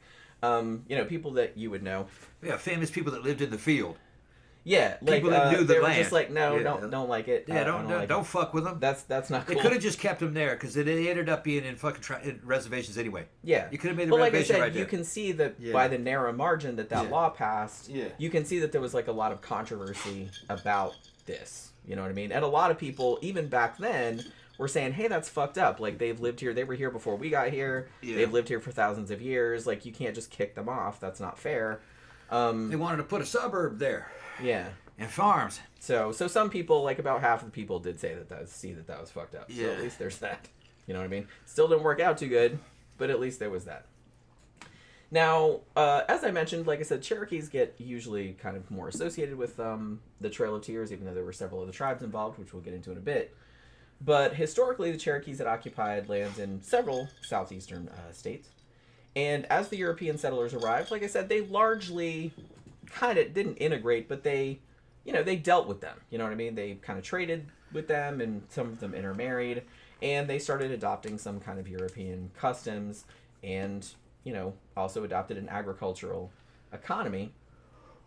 And the thing about it, though, was that even before the Indian Removal Act was passed, between about 1721 and 1819, they had already lost about 90% of their lands just from people encroaching on it and just various other things. You know what I mean? So they had like a huge area, and they lost most of it even before the Indian Removal Act was passed, sadly. Now, as I said, they found gold in Georgia, and they had these lotteries to give Cherokee lands and the gold rights to white people. Now, the Cherokees were actually not allowed to conduct their tribal business. They weren't allowed to, go into any contracts. They weren't allowed to testify in court against white people. And they were also not allowed to mine for gold. It was illegal, which is dumb because it was their fucking land. But, that's how they did. Now, the Cherokees, unlike some of the other tribes, they decided we're going to do this white people way, I guess. And so they went the legal route. Some of them fought like just individually and shit like that. But they said we're going to do this the way they would do it, which was probably a smart thing. It didn't work out for them, but, they didn't know that. So in 1831, they sued. They brought a case called Cherokee Nation versus Georgia. They sued the state of Georgia. And it went all the way to the Supreme Court. And the Chief Justice at the time, John Marshall, he actually ruled that the Cherokee were what he called a domestic dependent nation, and that they had no standing to sue a foreign entity. That's a weird way of putting it. Yeah, which again seems kind of fucked up. You're a foreign country that needs us, and you can't sue us. Even though you were here before us, they're seeing them as a collective. Yeah, it's just like Bee's Nest Pop 77 would say, well, the Borg don't act as individuals, they act as a collective. Yeah, but the United States acted as a collective too, even though it was individuals doing it, because they're under the same legal system. Yeah. And the same, I guess you could say, they kind of had the same mentality of like, these Indians are kind of like something out of the past. We're the new thing in town, and we have all this these lawyers behind us, and money and guns. And, well, that was the whole manifest destiny idea. You're like, they can't really compete with us. They're really on our land. So we have the right. We have the got right here. We worked so hard to get here in this wilderness. Yeah, and we deserve it. Well, they're saying our collective is more powerful than their collective, which it was. Their collective was tribal. They had guns. They really had a good lifestyle, but they just couldn't mount a big army or the industrial resources you would need to fight an encroaching United States, which is basically Europe spilling into the American continent is really all it is. Yeah. Like a toilet overflowing. It's like a toilet overflowing. No, it's just spilling over. They're both old civilizations, though. They're both ancient. Well, yeah. Because what the white people are doing basically goes back to Rome. Yeah, of course. Same shit the Roman Empire was doing.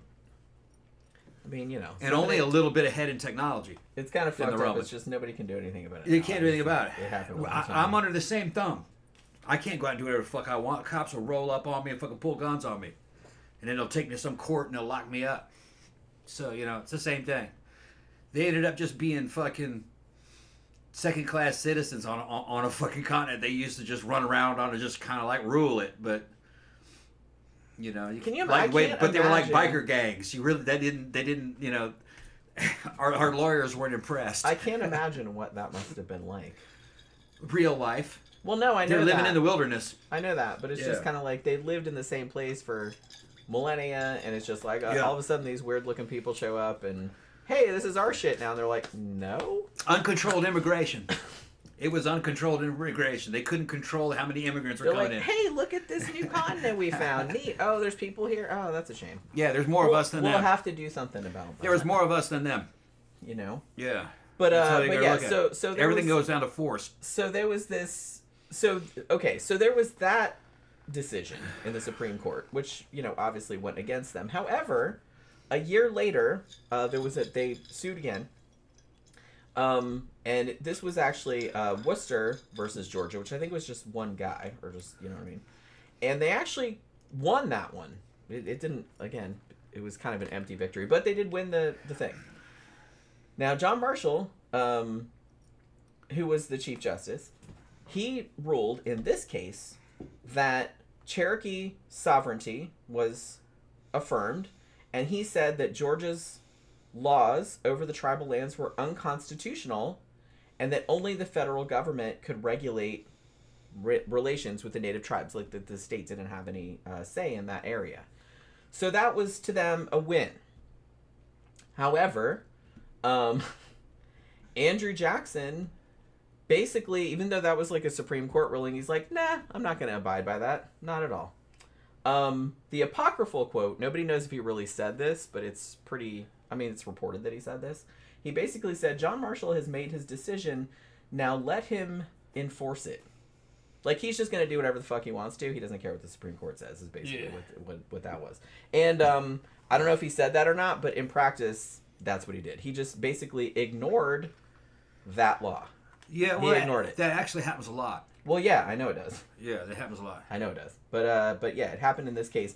Even though, like I said, they ruled, the Supreme Court of the United States at the time ruled that Georgia didn't have any authority, like, over tribal lands. Yeah. And then Andrew Jackson was like, nah.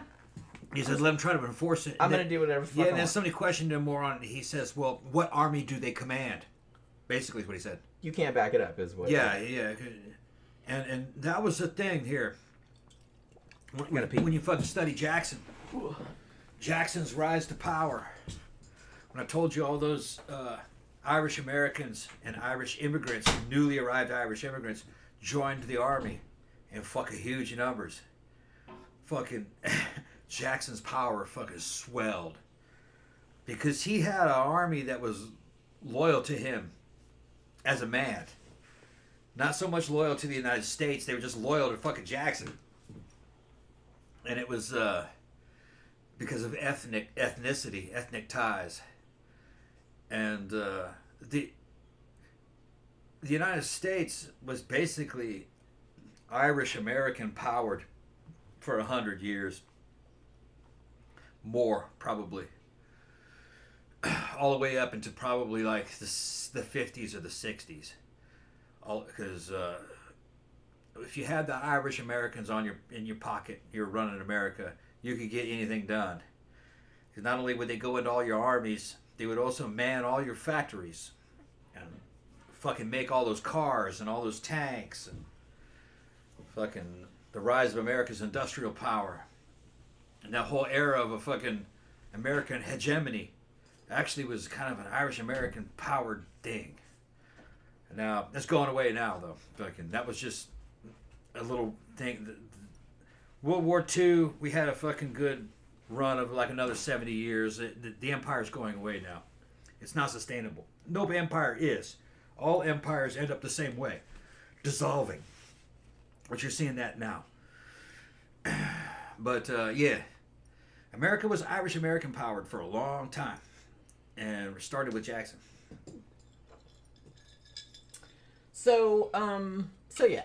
In spite of these legal setbacks, if you want to call them that, for the removal advocates, because like I said, they essentially technically lost. But like I said, no one really seemed to care all that much. They're just like, well, whatever. We're just going to do whatever we want. The federal government actually started doing treaties. Now, the first one was called the Treaty of Dancing Rabbit Creek. That was 1830, and that was with the Choctaw. And that treaty was basically, they were largely in Mississippi, and they had this treaty that was like, well, if you give us your land in Mississippi, we'll give you X amount of acres, or, you know, a comparable amount of acres in Indian Territory, like I said, which is now Oklahoma, for that. Now, for the Cherokee, it was a little bit more complicated because they had a treaty, this was 1835, called the Treaty of New, is it Echota or Echota? I've heard it pronounced both ways, like in documentaries I was watching. Now, what happened with this treaty was that a small faction of the Cherokee Nation went and decided that they were going to sign this treaty without consulting the tribal leaders or pretty much anyone else. So it was like, it wasn't a tiny contingent, but it was only like a few hundred people when there was, you know, obviously like more than 10,000 people that needed to be consulted about this and were not. So this minority faction was led by a guy named Major Ridge and a guy named Elias Boudinot. And they didn't have the approval of the principal chief, who's at that time was John Ross.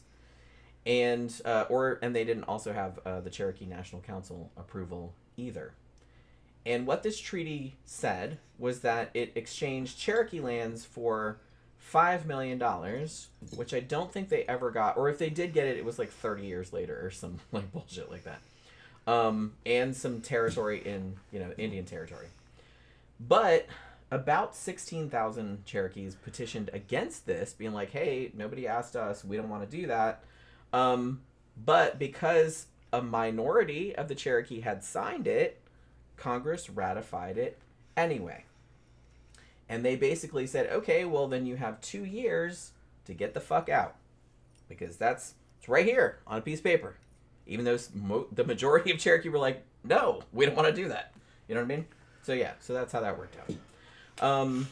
Most of the Cherokees refused to leave. And when Jackson was not president anymore, you know, the next president, Martin Van Buren, like when he got in, so I think a lot of the Native Americans were like, woohoo, a new president, maybe we can deal with this guy, but Martin Van Buren was just the same. And he's like, nope, I'm going to keep on going with this. And he did enforce the treaty in 1838. He's like, yeah, you guys got to get the fuck out of here. So, okay, so here's what happened with each little tribe, like individually. So as I mentioned, the Choctaw, who were from Mississippi, they were the first ones removed. That was under the 1830 treaty. And basically, their removal started in the winter of 1831. Obviously, like a lot of happened on these Trails of Tears, not enough supplies, horrible weather, everything like that. There was a really bad cholera outbreak, which led to a lot of deaths. Also had the Creek, also known as the Muskogee. After the Creek War, they actually ceded some of their lands, just in the hope that they would be left alone. Obviously, that didn't happen. But they kept getting further pressure to leave. Now, they had their own treaty, the Treaty of Caseta, that was 1832. And they were removed in 1836. and that was also pretty much a shit show. The Chickasaw, they're northern Mississippi and Alabama. They actually negotiated a treaty called the Treaty of Pontotoc Creek. That was 1832. And they actually paid for their own relocation in 1837. They didn't have it quite as bad, but they still lost a really lot of people on the way. And as we mentioned earlier, the Seminoles, who were in Florida, they were like, fuck this shit, and immediately started fighting. Like I said, this particular thing, there had already been one Seminole War. This actually sparked the second Seminole War, which went from 1835 to 1842, which was led largely by Osceola, who's kind of like a big figure. He was actually kept in the fort there in St. Augustine for a time. His head is even supposed to haunt it, like his floating head. He was a Seminole chief, I remember. Yeah. Yeah. Now, many of them were removed, but some did evade capture, about 500 of them, I believe it was, and they escaped and went and hid in the Everglades. And a lot of the Europeans, or a lot of the soldiers and stuff like that, were like, "Fuck that, we're not going, we're not going in there." Which, like I said, I don't blame them, because even back then, well, even now, I wouldn't really go in there, but back then it was probably like a lot worse. It's just like if you went in there, you it's got huge fucking swamp and alligators, and shit, mosquitoes and all this other kind of stuff. So, like I said, the Seminoles actually had a larger numbers at this time due to their practice of joining forces with escaped and emancipated African slaves who also fought alongside them. And as I mentioned, today there are still 6 reservations in Florida, Seminole reservations, and the Seminoles own the Hard Rock Cafe, as well as a lot of other Hard Rock branded resorts and things. The Cherokee, like I said, the most populous and the most organized, the ones most associated with the Trails of Tears, they, as I mentioned earlier, resisted through legal means and petitions, which, probably not a bad idea, but again, it didn't really work out for them because a lot of their treaties and stuff were not honored. Even laws that were passed in their favor were not honored. So, can't blame them for trying. Yeah, white men will make laws and enforce them on you, and then they blow them off when they don't want to do it. They're like, I don't really want to do that. Yeah. I just did that to make you feel better. White men speak with forked tongue. Well, yeah, that's... Yeah, exactly. I mean, that was like a joke for a reason. They're like still doing that, though. They still do that shit. They still do it. Nothing's changed. So their removal from 1838 to 1839 was kind of like synonymous with the Trail of Tears, even though, like I said, they each had their own specific trail. A few Cherokee did elude their captors by hiding in the Smoky Mountains. Today, these descendants are known as the Eastern Band, so there are still Cherokee Indians there to this day. Also, non-indigenous people, including about 4,000 enslaved Africans owned by the tribes, also went on the journeys too. So there was that. As I mentioned earlier, I kind of found this really interesting. I didn't really know where else to put this little factoid. I kind of brought this up a little bit earlier. But because of this upheaval in their lifestyle, which is a huge upheaval, obviously, just a complete change of their way of life, there were significant changes in gender relations, particularly in the Cherokee Nation. Because as I mentioned, prior to European colonization, the Cherokee were quite egalitarian, and actually they had a matrilineal kinship system, meaning the children belonged to the clan of the mom, and all of the relatives were traced through the mother. And they were also matrilocal, meaning, that's, you would move like where the wife's family was. You know what I mean? And the husband didn't have any rights over his wife's property or over the children or anything like that. It was all, they had all that stuff. They had rights to all that. And the woman also owned the house. That was like her domain. Like, so it was they're her trying household. to balance the power. Yeah. And also, they were pretty much equal in tribal councils and things like that. That kind of shit makes sense when you're talking about a mobile society, kind of like lions. It's actually the female lions that are doing the hunting, and those are the ones that are actually having all the cubs and all the children. The male lions are kind of just protecting the females. They're allowed to breed and eat if they commit. It's a way to get a man to commit. If the male has got nothing in it for him, he'll leave. But when it's matrilineal, you can prove who your mama is. You can't really ever prove what your daddy is. They have DNA tests. Before DNA tests. Yeah. Right. Before DNA tests. Yeah, it's like your mom is like, I can't have kids I don't know about, obviously, because that came right out my body. Right. Now, if you're in the wild, and they're living in the wild, which is how you're supposed to be living, really, if you ask me, I'm fucking, being ex-infantry, airborne infantry, I love living in the field. I can do it. If you're living in a wild, you have to give these males a reason to commit, hang around with these females. Because he just fuck one and then move to the next and then go to the next. But if she has all the wealth, she owns, she has possession of the children, she, owns the home and all the stuff, then it behooves you to just hang around and, like, do your duty, defend your wife, raise your kids. If that's not really there, then if the man has everything, he doesn't really need the woman. They'll never commit. So that's what they're doing when they were the Indians. I figured that out, just based on what you're saying. Well, honestly, just even from a biological standpoint, it makes a lot more sense to run a society like that. Yeah, well, if the man is around, then the chances are the children will be raised to adulthood properly. They'll have food the whole way. You know what I mean? They're coming from a stable environment. So in a tribal situation, that would be a better way of managing society. That women have a lot of the authority and own property and things, and the children, and that the men are kind of have to fucking commit in order to get benefits. That's what they're doing there.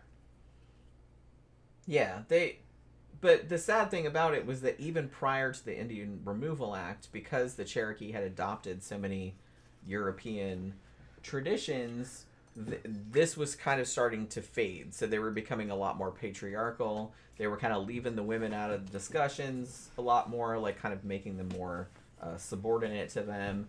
And, so not great. And the thing about it was this treaty that was signed by that minority, the women were not consulted, which was unusual because, that would have... That had been more like a decade or two prior, like obviously they would have been there at the council just like everyone else. So they're emulating European society. The guys there are saying, why are you listening to your women? Those are just women. Yeah, that's probably what they're saying. I'm thinking that's probably what happened. Maybe They listen to the manosphere. Yeah, but why are you listening to them? Yeah, done. They ain't shit. They don't know anything. Yeah, and they're like, well, I don't know, man. It's like we've lived like a long time and like it's kind of working out for us, but yeah, okay, but whatever you say. I think, like I said, I think some of the tribes thought that if they, because like I said, remember there was a whole thing about there was a whole debate about what we should do about the Indians, and it's like, should we assimilate them or should we just like kick them out? And among the people that wanted to assimilate them, I think some of the tribes were like, well, if we try to assimilate or adopt some of their ways, they'll leave us alone. However, that is not what happened in practice. Like, they got kicked out just along with everybody else, even though they tried to they were being do some of the same shit. Part of it is also peer pressure because they're being outnumbered by these people that are in their sphere now. And they're like, we're kind of a minority in this local area. There's a lot more of these white people. Maybe we are weird. That might be what they start to say. So let's kind of do slightly what they're doing. Because I imagine they probably grew up with white people in that area doing stuff too. They had still been here for a century already. Yeah, so, I mean, like I said, they were trading with them. Like I said, in some cases they did intermarry with them. So they were familiar with the European traditions and mores and things. So maybe some of it was just a natural kind of, hey, we're going to adopt this kind of stuff, or maybe this works out better for us or something like that. But white women tended to come from a Christian background, and the Indians considered them to be restricted and childlike and weak. Indian women were a lot more natural. They were more physical.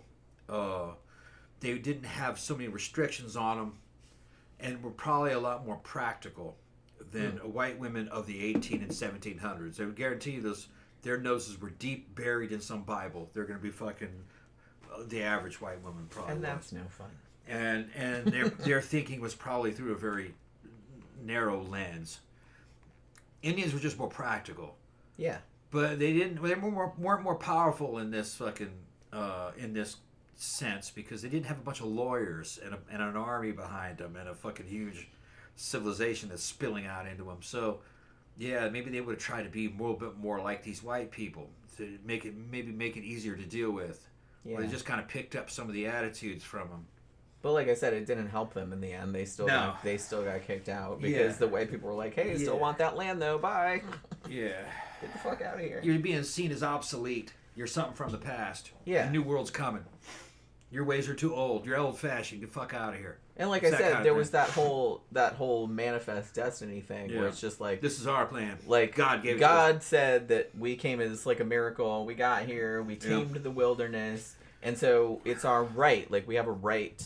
Yeah. To take all of this. Thinking like they're not doing anything. Yeah, they're not doing it with this land. They're not feeding people. We're gonna. They're not growing cotton on it. We could grow cotton on this shit. We're gonna grow shit here. We're gonna have fucking Disney. We're gonna have fucking nuclear power. We're Hollywood. We're gonna do that. Okay. We're gonna. That's build what they're. Yeah. A space station. Like whatever. You see how that shit worked out. But that was definitely the thinking. Yeah, and like I said, I think people are Stone Age. Yeah. Yeah, and like I hate to say, but well, no, I don't really hate to say, but the religion did have a lot to do with it. Oh, of course. I think they thought they were entitled. Yeah, because they were. That's actually a recipe for success. If you believe you're just better, that God's on your side, that this is how you do it, chances are you'll do it. You'll pull the trigger on that shit, and you'll probably get it. Now, do you deserve it? I don't fucking know. I guess might makes right. It looks like in human history, everything is about force. And it encouraged them to pull the trigger. So sometimes being unself-aware and just being fucking and just bold. Thinking that you're better. And just thinking that you're better. It's you're just like faking it until you make it.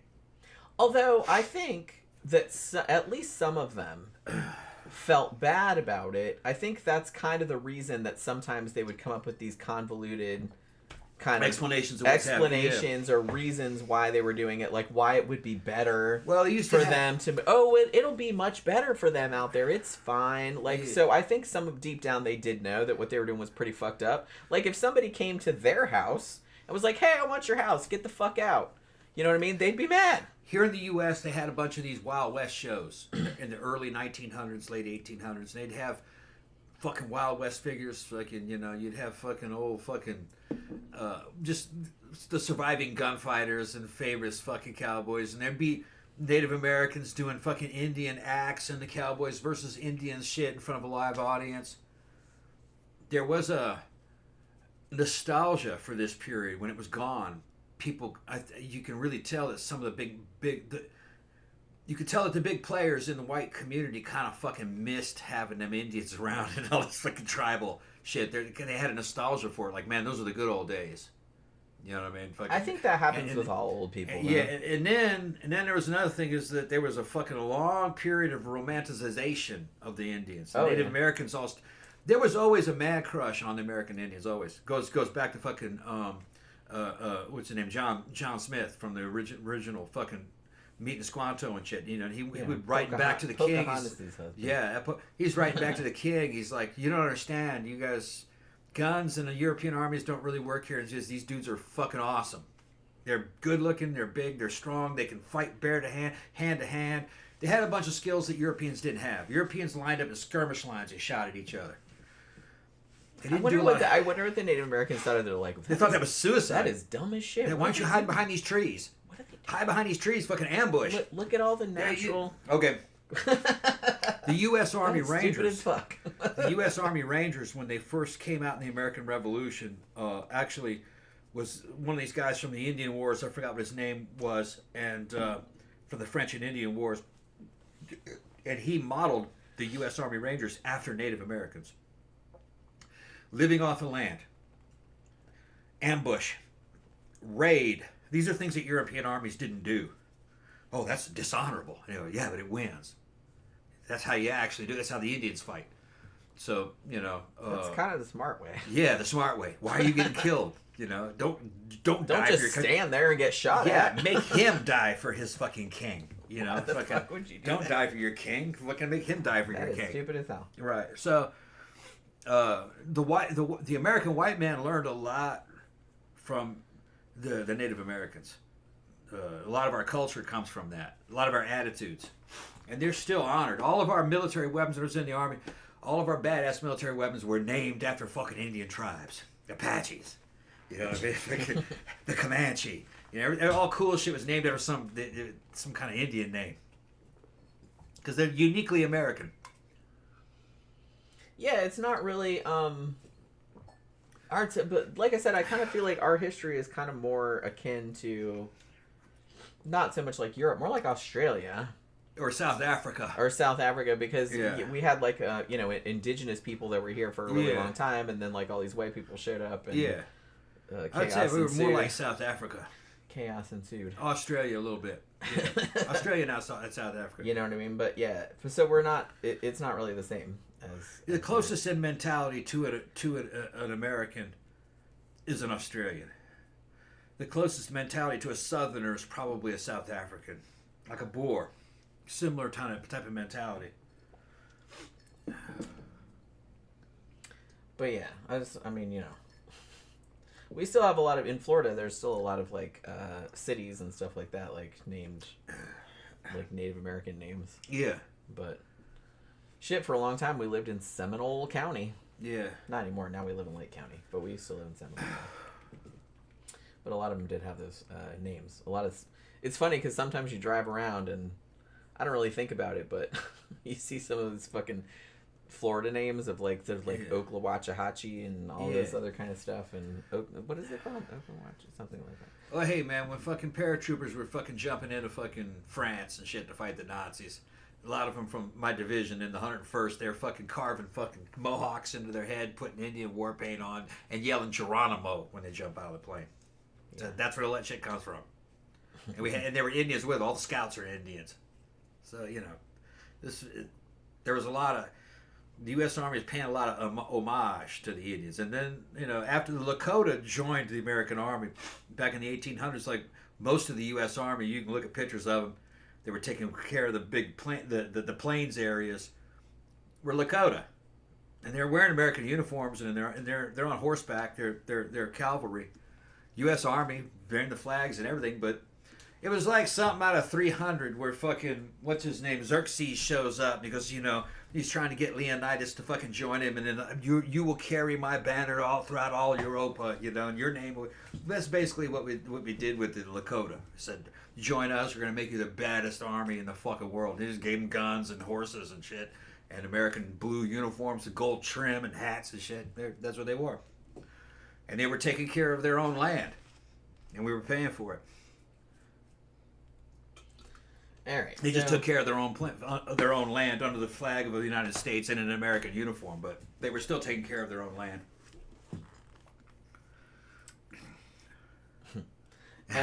All right. So anyway, yeah. Okay. So at first, in theory, these were all supposed to be voluntary. Although I think they were voluntary the way that, you know, when you're at work sometimes. And they're like, hey, we're all giving money for the boss's birthday present. It's totally voluntary, except it's fucking not. Everybody has to do it. So I think it was voluntary in that fucking sense. You know what I mean? But as time went on, as a lot of the Native Americans were like, fuck you, we're not leaving, obviously they basically were like, fuck the laws, we're just going to force them off, is what they did. So some did leave of their own volition and went to Oklahoma, as they were supposed to do. And some did, you know, with the treaties and everything like that. Like I said, were the treaties honored? Did any of them get money? Not really. Did they get what they were promised? Not really.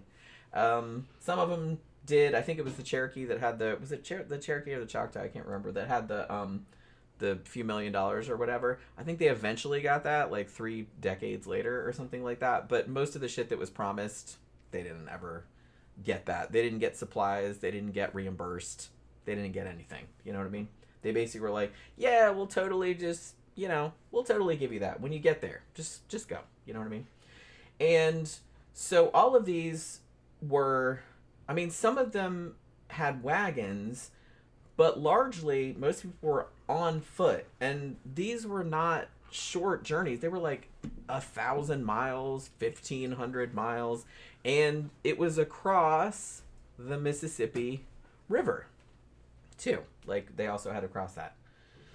So there were a few different routes. Like I said, it wasn't just one Trail of Tears. There's still like a lot of monuments and stuff like that now that, and you can still walk it. Like, there's groups that still do it every year, like in commemoration. But it's several different routes. There's maps like on the internet where you can see where all of them was. But largely, because everyone was on foot mostly, and the conditions were not great. They had inadequate supplies, and like I said, this is a whole tribe. They weren't really prepared or anything like that because a lot of them were forced out, and so it was elderly people, it was babies and stuff like that. So people are carrying little kids and all this other kind of shit, like, and they're just walking. So obviously, disease rampant. Just exhaustion all together, like fucking exposure. There was also some of the soldiers accompanying them, if you want to put it in that nice of a term. Also, sexually assaulted the women, because of course they did. That's gonna happen. So yeah. And what they happened, okay, so after the ones went voluntarily, and some of the other ones wouldn't go. And they decided they were going to, like, force some of the people. Now, for the Cherokee, what happened in their particular case? General Winfield Scott shows up in May 1838. Because, like I said, there's, like, you guys have 2 years to get the fuck out. Because this 500 of y'all signed this piece of paper, even though 16,000 of y'all didn't want to do it. But it's like, you signed the paper, so it's legally binding. So you have to get out. But a lot of them wouldn't leave, obviously, because they're just like, fuck that. It's like the Supreme Court said we could stay here, and we're going to stay here. This is our land, you know what I mean?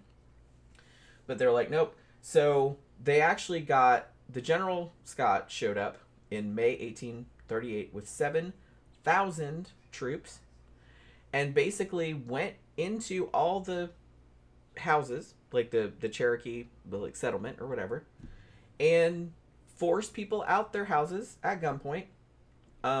Didn't let them pack nothing like that.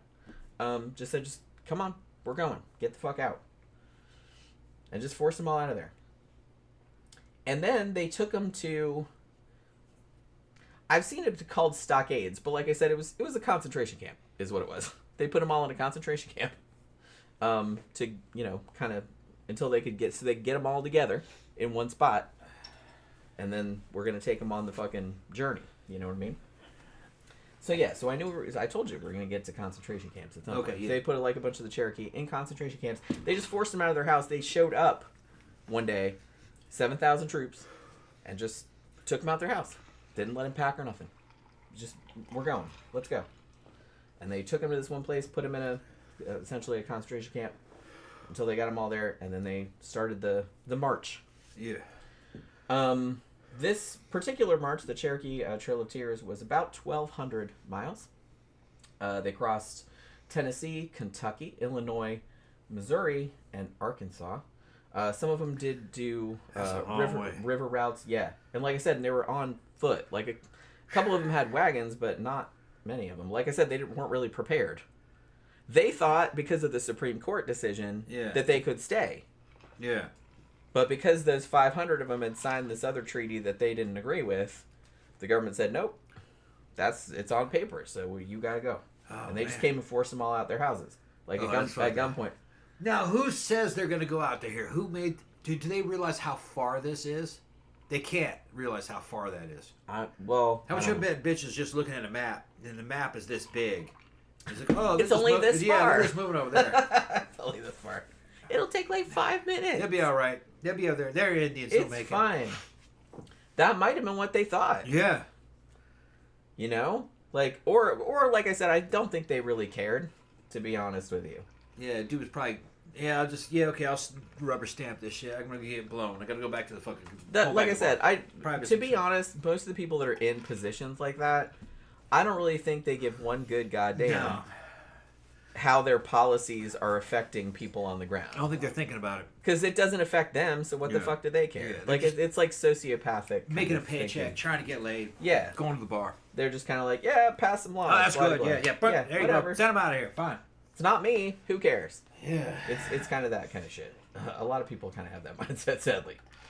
But yeah, so some of them did go overland. Some of them went a partial water route, like I said. But most of them kind of traveled overland. Now, some of them took a northerly route through southern Illinois, and that was real bad at this particular time because the winter was real bad that year, and like there was all this ice and snow, and it was like real fucking terrible. Also, there was a lot of flooding, so there was that too. And they didn't have enough supplies. If one person got a disease, they all got it. So cholera was rampant, dysentery, many other diseases. Yeah, I remember that witness talking about the dysentery. Yeah. Said they had soiled clothes. Yeah, they said that was real bad. And fucking soiled clothes, I guess they were shitting their britches. Yeah. I mean, what else could you do? Yeah. Most of the ones, particularly in this case, where they were just all forced out of their houses, they only had the clothes on their backs. They didn't give them any time to pack anything. Yeah, and then gave them no supplies for the trail. And they didn't give them any supplies for the trail. Like I said, so even though they said, hey, we'll give you compensation, that never happened. They didn't do any of that. So basically, one soldier that had, quote-unquote, accompanied the Cherokee on this particular trail said they were pretty much just prisoners. We were just marching them at gunpoint. And he said, at the point of a bayonet, that's what he said. And I will also note, as if this wasn't already a horrible, shitty situation, that white settlers along the routes were more than happy to inflate prices for supplies. Trying to make and money various off other them. things. Yeah, like there was this one, I can't remember where the crossing was, but they were crossing over, I guess it was like somewhere across the Mississippi. And there was like a ferry, and normally they would charge 12 cents a pop for, 12 cents a head to go across on the ferry. It was like a big boat, like a big wooden boat. And when the Cherokee showed up, they started charging them $1 a head. Yeah, because why not? 10 times more. Yeah. Yeah. Because like when they can't say no, they got to get over there. So yeah, they were fucking price gouging. Yeah. Thanks. They had a captive audience. Great. Yeah. You people are so cool. Fuckheads. People are they're fucking. It's like I could never. I mean, most people are pretty much good people, or good to neutral. Now I'm not saying, but an alarming amount of people will absolutely take advantage of a shitty situation like this, and take advantage of a person that doesn't really have any choice, which is really sucky. Like, don't ever fucking do that. But yeah, that's what a lot of people did. Yeah, but in the 1800s, that era, a lot of people did that. In the 1800s, no, people were. There was a lot of fucking cutthroat bad people. Yeah. Yeah. Honestly, in a lot of ways, I think people are much better now. Yeah, they're better now. At least they're kind of more aware. We got to look at this also from a European standpoint. Yeah, Karl Marx, that shithead who wrote all that fucking anti-capitalist stuff and talking about communism. A lot of the shit that he was fueling his writing was bullshit like that. That they had motherfuckers that were just cutthroat like that. They're just no scruples. Like, oh, you're helpless? Okay, I'm gonna raise the prices to fucking 10. That'd be like something Marx would point out. The capitalist is always trying. You don't have any choice in the. You really would never see that today. I mean, yeah, you do, but it's not as widespread. Okay, no. If you had a ferry, if you had crossed a ferry today, the dude with the ferry and say, okay, I'm gonna raise prices because these people are black. That's not gonna happen. Or I'm gonna raise these people because these are a bunch of Japs. No. It'd be the same. Because of lawsuits. Well, yeah, you would absolutely get sued. And I don't think that, and I think just having those lawsuits there, I think that just kind of, people don't even think like that. I mean, most people, I think, don't think they like don't that think anymore. like that. Like, it wouldn't occur to you. Yeah, they would just see a bunch of people. people. Unless they're already deeply shitty people to start with. Yeah, I think they were just a lot of deeply shitty people. And I think there were a lot more deeply shitty people. Yeah, back then. To be honest with you. Yeah. So people piss and moan about nowadays, but it's like it's a lot better. Yeah. You wouldn't see this. Even if somebody did shit like this, like immediately everybody on the internet would be like, holy shit, look at this fucking shitty person. They would dox that person. Yeah. You know what I mean? And rightly so. Today the world's in many ways a lot better than it was back then. People were dumb. I would not go back there. They were not real for any amount dumb of money. and mean. No fucking way. And they didn't value human life or humans at all. No. Not in the way people do today. No. Fucking. They put women into brothels under contracts that they didn't really want to be there. It was just all kinds of weird shit, you know what I mean, that they did back then. And it was almost kind of like, I don't know if it had something to do with the Victorian era. It was the American version of the Victorian era. I don't know. Or was it that America was basically kind of seeded by a bunch of people that were kicked out of fucking England and Europe, that they were kind of like the shitheads? There's no telling. Yeah, there's also a lot of. I think a lot of the people that kind of came over here that got kicked out of England were kind of shitheads. They were kind of shitheads, right? So that kind of explains. But I don't want to paint them all with the same brush. Well, because no, I've also read stuff from this era, and they're just like lovely people saying cool shit. Now, whether it's probably like every other era, right? But whether or not they had good hygiene, I don't know. The motherfuckers were shitting in pots and putting underneath the bed. I don't think anybody. And fucking putting they didn't have air conditioning, so it was all on a spectrum. They're kind of, you know what I mean, but they were not modern. They were more like something out of the Roman period. I think the Romans were cleaner. Yeah, rich Romans probably were, but they were just kind of, and the mentality, you know, fucking, I think it's changed a lot. Definitely. Yeah. I mean, thankfully. They were more ruthless. Yeah, I mean, I don't really think, like you said, it's almost kind of like, and there's still people like that nowadays that just think of other people as just NPCs and they can just like take advantage because they don't give a shit. But I think that back then, I think a lot more people were like that. Yeah. I think they thought that was just part of the game. Yeah, and they were just like, I don't even think they thought it was bad. Yeah, they're like, oh wow, look at all these people. They're forced to cross this river. So if they have to cross this river, like there's a lot of them there, I could make a lot of money charging them normal price, but let's charge them 10 times. Yeah.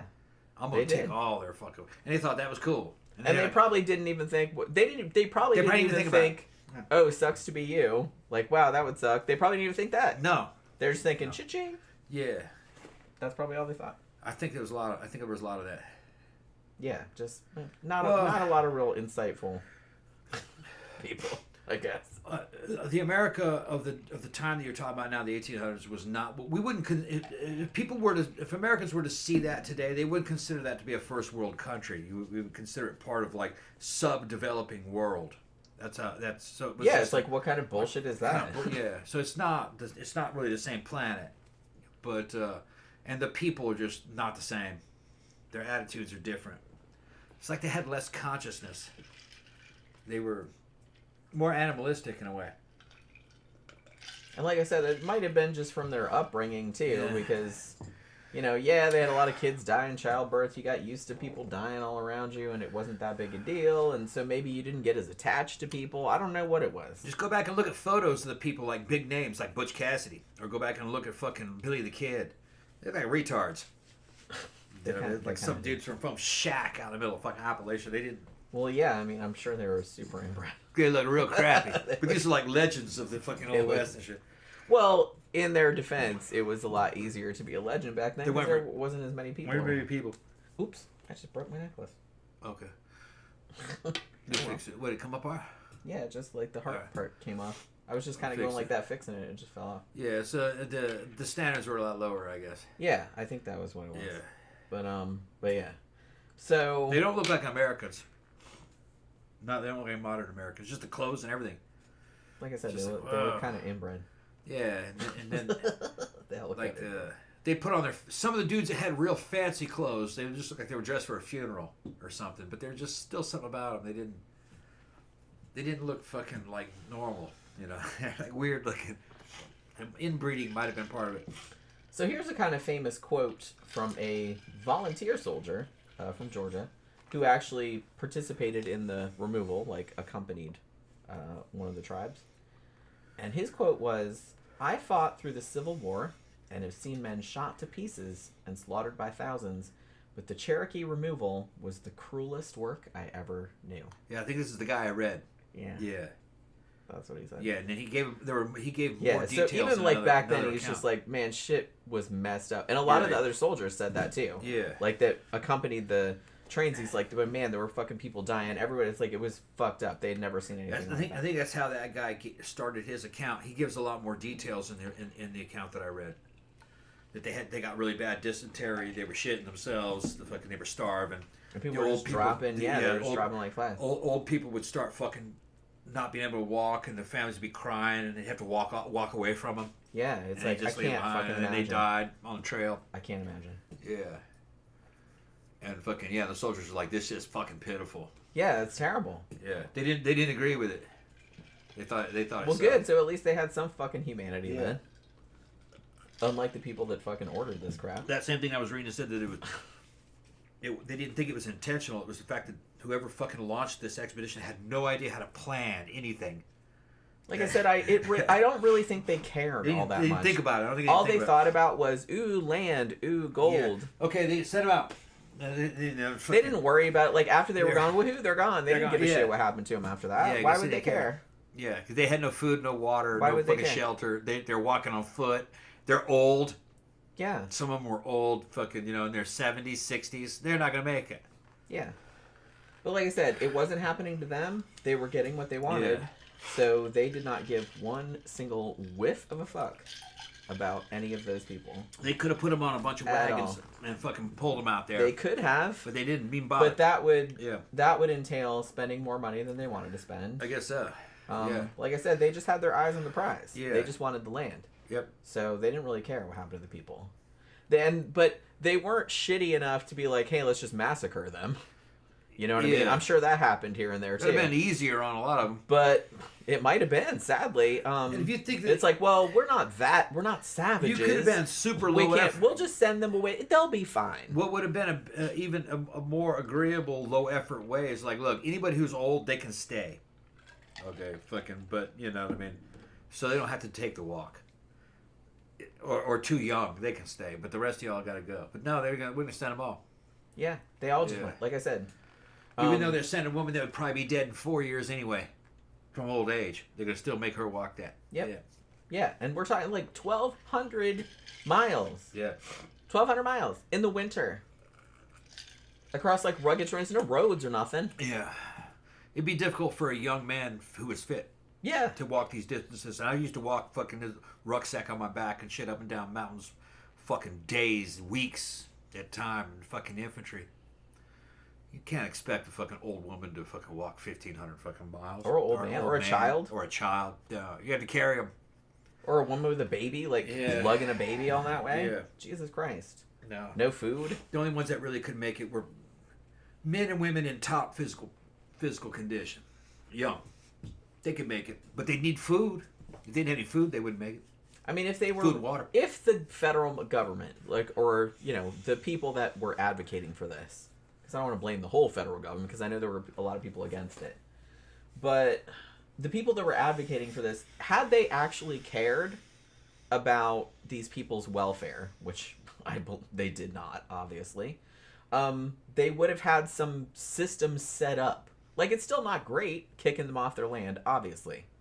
But it's like, if it had to happen, you could have at least made it, it's like, well, we have stuff set up. It's like, we already have shit set up. Because that's another thing. Even the ones that made it to Indian Territory, there was nothing there. Then they got there, and now they got to build a house. Yeah. And, there was nothing there. It wasn't like they were going and it was like, oh, there's houses set up for you, or there's something shit set up for you. There's nothing there. Terrible plan. What would have been made more sense is to say, okay, y'all can stay here. This is going to be a reservation. It's going to be a town. All right, this is where you're going to live. I mean, that's how it ended up anyway. So why didn't they just do that? Right. Because they wanted their land so bad. Right. Because they did. I mean, the tribal lands were rather large. Right. But the thing about it was that they were just fucking greedy. They were greedy, is what they were. They didn't want them Indians there. They thought they weren't gentrified enough. Just too much trouble. Running around, fucking shooting arrows and shit. In the way of our white people business. And we can't have that. Yeah. So it's like they wanted... You're scaring the women. Or more likely, it's like they're making the women go, that You're seems running like off a better, with the women, better yeah. lifestyle over there. Yeah, that was something that I happened. might go over there. Women ran off with Indians all the hang out time. with them. There was one account that I read where I could see why. they fucking where the army rescues some white women that were captives of the Indians, and then they woke up the next morning, they were gone. It's because they ran back to their boyfriends or their husbands. We didn't get kidnapped. Yeah, we wanted to go. Right, yeah. Why do you rescue us? Yeah. We don't need rescuing. Yeah, they didn't want to be rescued. We're fine. That's where they lived. They were white people. You know what I mean? Yeah, they lived with the Indians. You know, I know there was some, like, depending on the tribe, there was actually some that would kidnap white women and stuff like that. Yeah. But I think it was a lot more common. They weren't all the same. They were different. That's what I mean. So you can't really, like, Yeah, generalize. and some Indians were slavers. They would fucking grab other Indians and enslave them. They did all kinds of stuff. They weren't angels. They were just people like anybody else. Yeah, and like I said, they were all different. They were very diverse, just like nowadays. Klaus says the Vikings were in the U.S. before Columbus. Yes, they were. Yeah, it's up in the Northeast. Yeah, for a long time. I kind of feel like for a long time that was rumored, but they weren't entirely sure. But they have found proof now, like settlements and stuff. Yeah, it was up in Canada, I think it was. Yeah, they were Newfoundland and Nova Scotia, somewhere around there. Yeah. But yeah, they have found some settlements up there. So yeah, the Vikings were there like a long time before Columbus. They didn't get that far though. It was just kind of a pretty concentrated area. I think the Indians fucked them up. If I remember correctly, I don't know. I have to look that. That might be kind of an interesting. I'm gonna write that down because that might be kind of an interesting show to do. Was Vikings in America? Yeah, I don't think the Vikings could have dealt with the Indians. Probably not. No. I mean, not a Great Plains Indian. They weren't good enough horsemen. Well, there's no way you could take on a Lakota if you weren't a fucking great horseman and really good with a bow.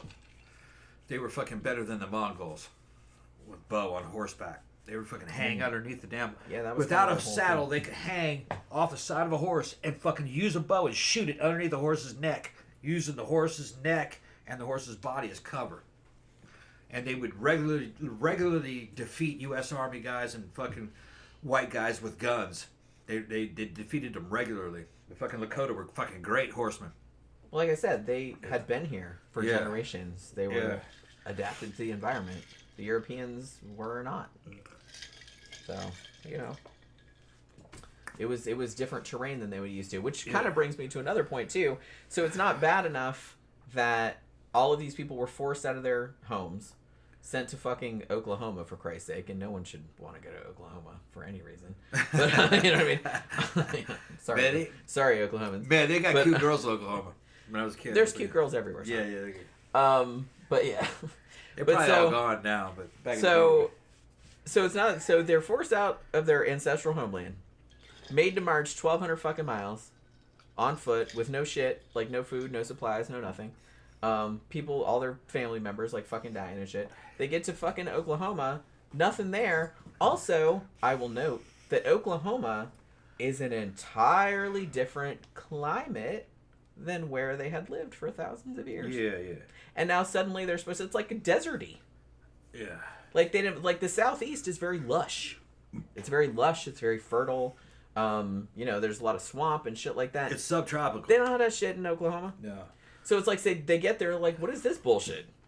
Like, what are we supposed to do now? What are we supposed to do here? So it's like it's bad enough that, you know, and like I said, maybe some of it was ignorance that they're like, oh, well, it'd be an even trade. For example, like, you know, oh, we'll give you this land, the Indian land in Mississippi, and you can have this land in Oklahoma. But it's like it's not the same. I mean, land in Mississippi is a lot more fertile, for one thing, than land in Oklahoma. Like I said, that's kind of deserty. And it was a climate they were not used to. And now they're here, they have nothing, and they have to start over. And the fact that they fucking did, and that they're still around, is kind of amazing. Because holy shit. But you know what I mean? So that was another thing that was shitty about the whole situation. So they're not entirely sure how many deaths occurred. Like I said, it was about, best estimate, about 60,000 people displaced by the quote-unquote Indian removal that happened over the Trail of Tears. Deaths, they're not entirely sure. Because obviously a lot of people died along the way, had to be buried on the route and things like that. They think the Choctaw lost between 2,500 and 6,000 people on the Trail of Tears. The Creek probably about 3,500 to 4,500. The Chickasaw, they actually lost less because a lot of them went voluntarily, like prior to this. So they only lost about 500 to 800 people. Only. The Cherokee, about 4,000 to 8,000. And the Seminole lost about 5,500, although a lot of those were in the war because they were fighting and they wouldn't leave. You know what I mean? Some of them did go, but most of them did not. Like, a lot of them went and hid. So, the sad thing about it was that a lot of the deaths occurred en route, obviously, from disease and whatnot, but some of them occurred after they got there, just from malnutrition, exhaustion, things like that. So they think it was over 10,000 Native Americans that died, probably overall. And they think that at least a fourth of the Cherokee population was wiped out during this time period. So yeah, and even the chief at the time of the Cherokee, John Ross, who, like I said, was the guy that was just kind of like, hey, what the fuck, we're not signing that treaty. Like, because when his little other guys went off and signed it, his wife died of pneumonia on the trail. So there was that. And so it's just, I don't know. It's just like a fucking shit show all around, like I said. Now, when they arrived in Indian Territory, obviously they started building because they had to. The Cherokee actually adopted a new constitution in 1839, and they established a capital, and they founded a school and a newspaper and everything like that. So, like I said, fucking more power to them, because holy crap, they just got there with nothing, and then they were like, well, they just fucking dug in, and like I said, they're still fucking there. However, I will note that, you know, the guys that had gone off and signed that treaty, like the minority that signed that treaty, yeah, they all got executed.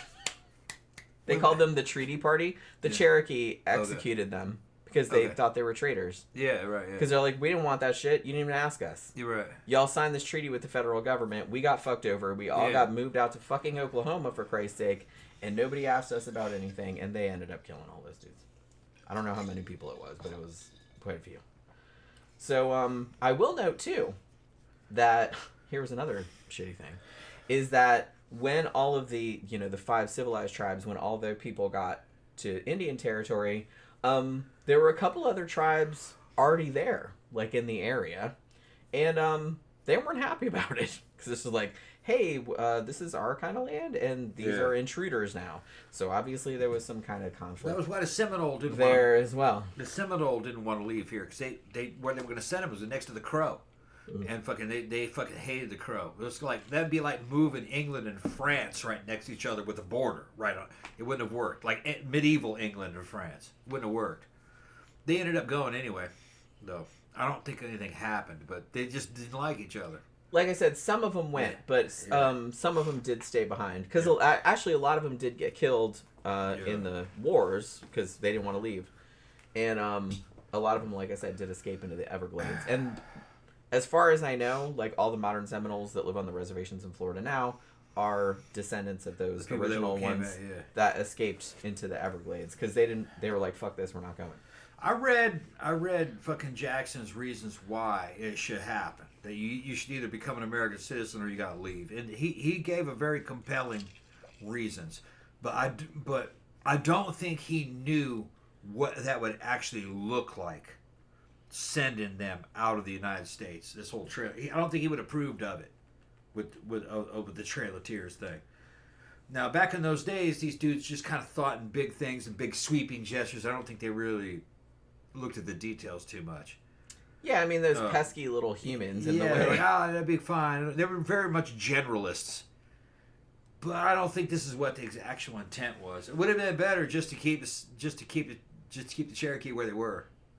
And give them control. Well, I agree. I mean, since that's where they live. Yeah, I would just keep them where they were. Would have been nice if that's what they wanted. They wanted to stay where they lived.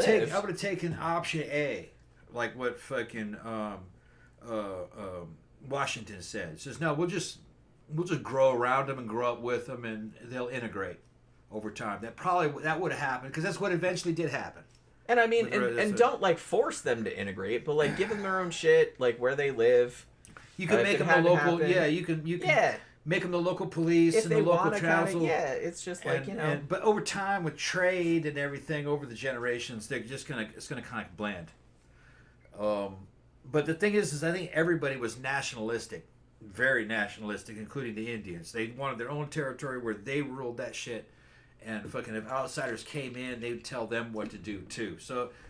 And that's probably one of the reasons, looking back, from what I remember what Jackson said, that's kind of what he was saying. He was saying, you can't have a country inside of a country because you can because we have it now. But in those days, that country would have wanted to reign supreme and have its own laws. Yeah. And so in other words... we can't have all these people run around with their own laws in time. Well, they were worried about the Constitution and what human rights were.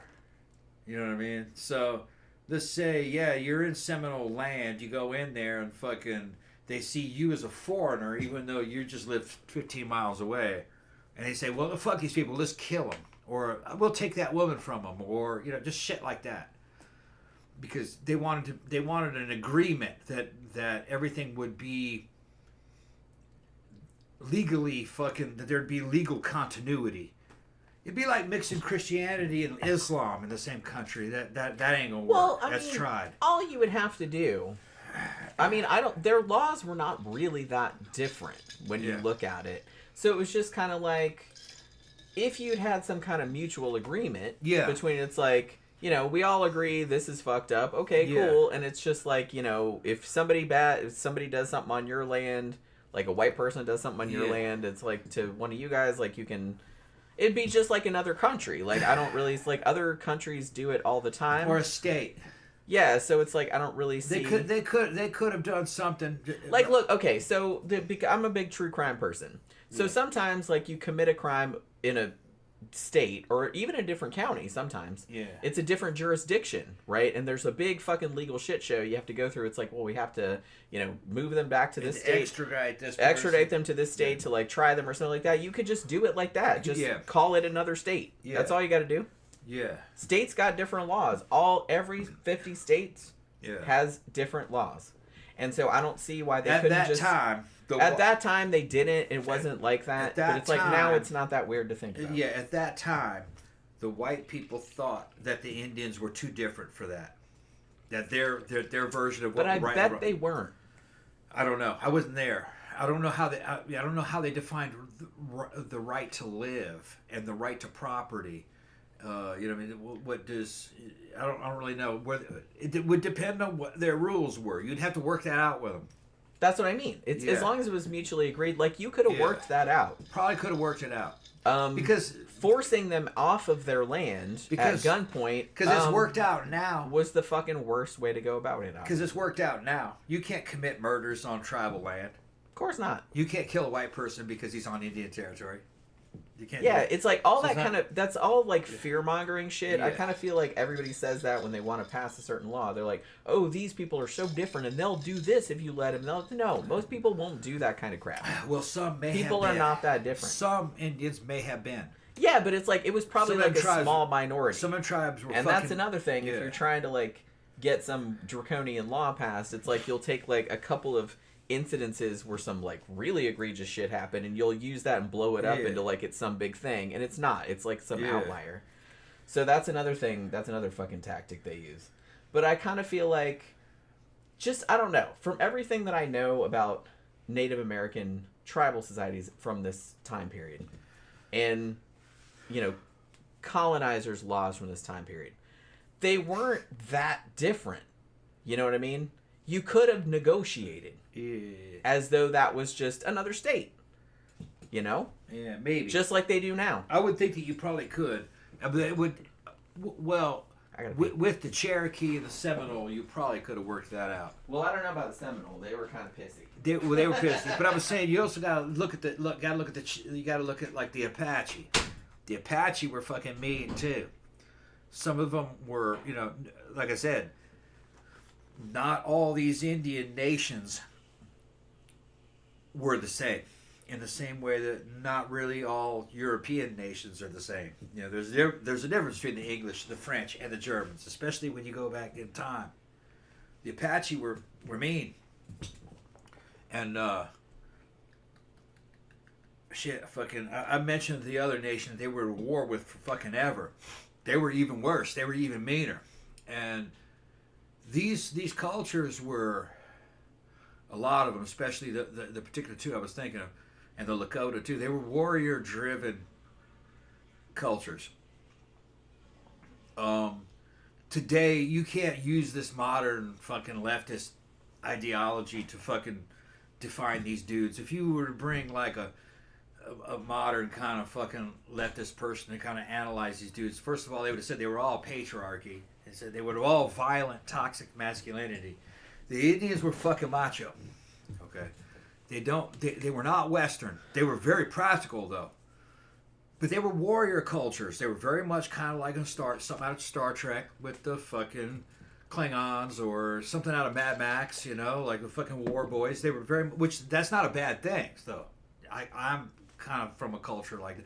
Rednecks have that in them. A lot of people do. You go up to Ireland and Scotland, you know, the warlike nature of the Irish, which I think they should be proud of. That is a culture of just fucking resistance.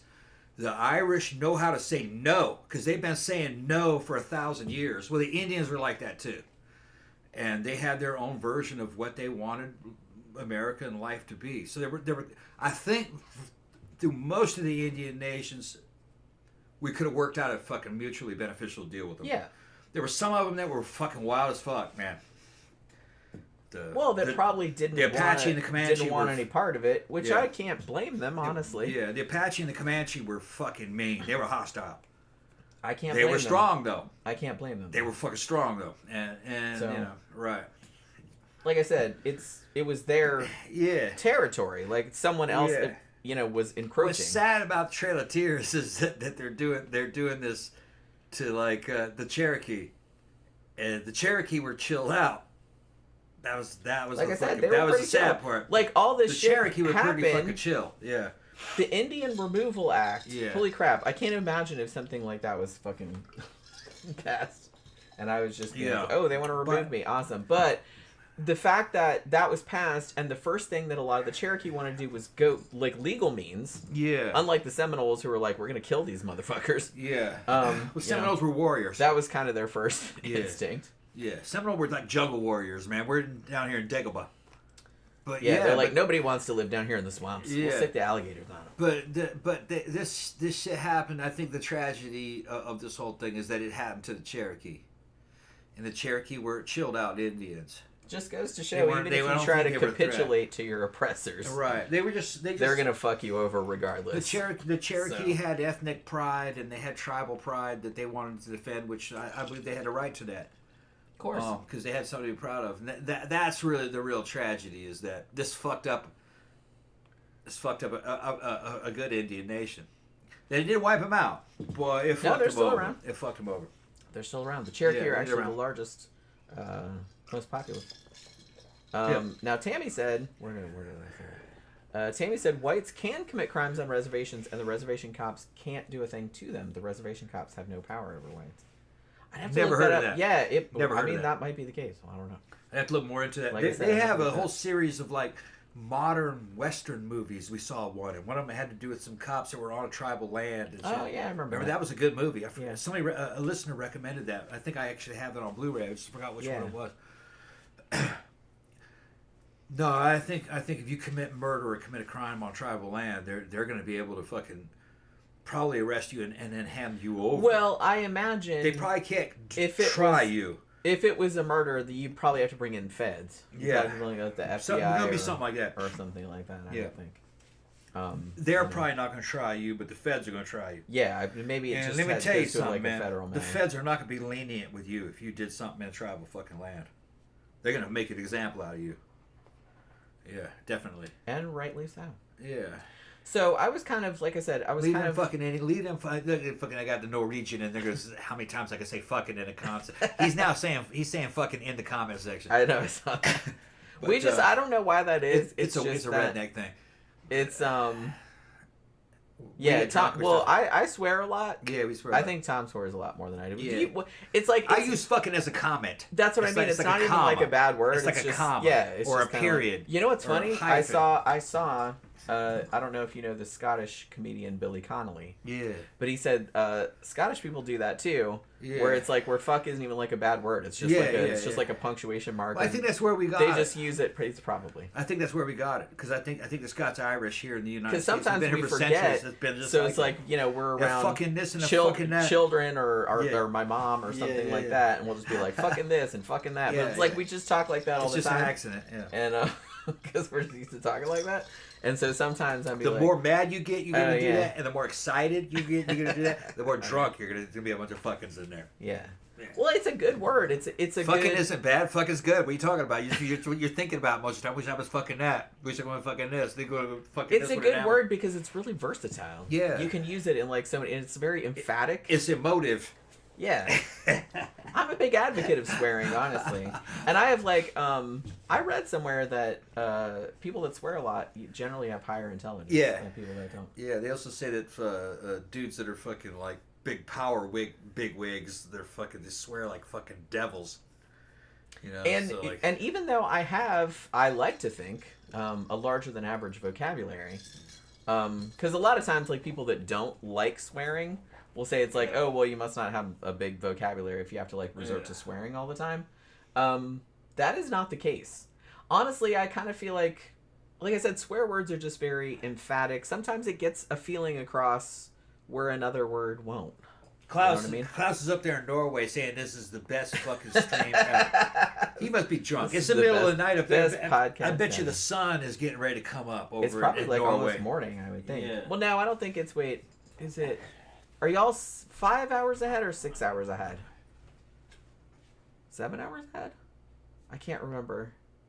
Because I know that UK is 5 hours ahead of us.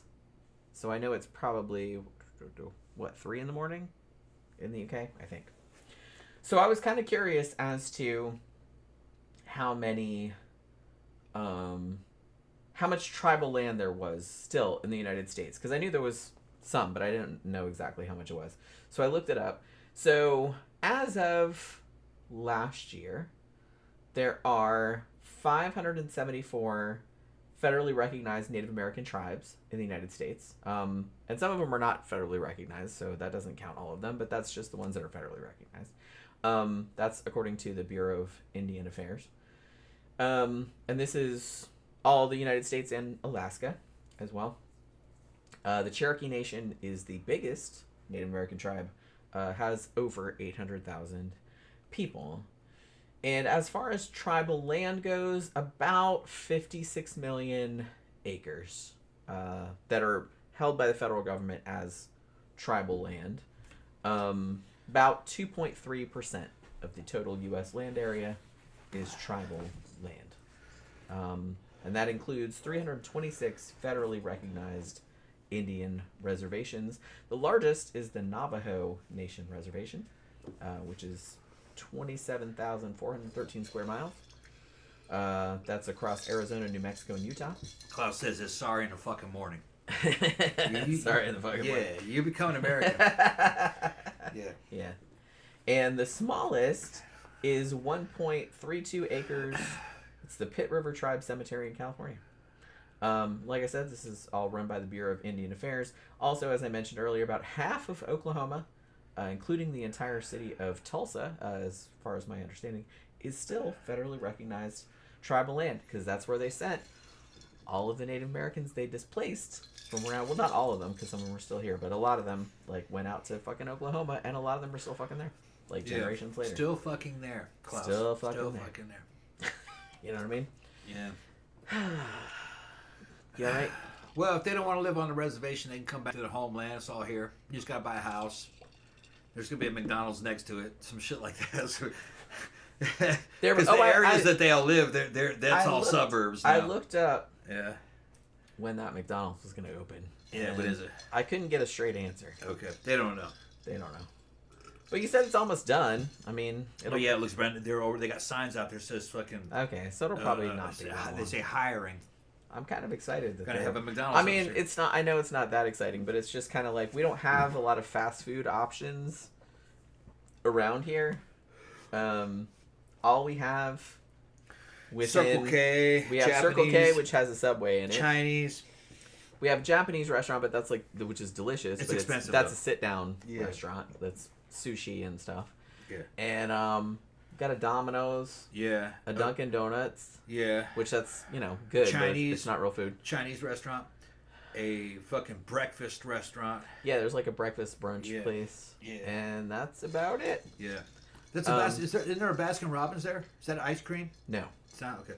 There used to be an ice cream and coffee place there, but it closed. Okay. I think the Domino's is still there though. Yeah, Domino's is there. But Domino's pizza fucking sucks. I mean, it's edible, Yeah, it's just not as good as my shit. but no. But I mean, you make pizza. Having a McDonald's would be good though. A close McDonald's.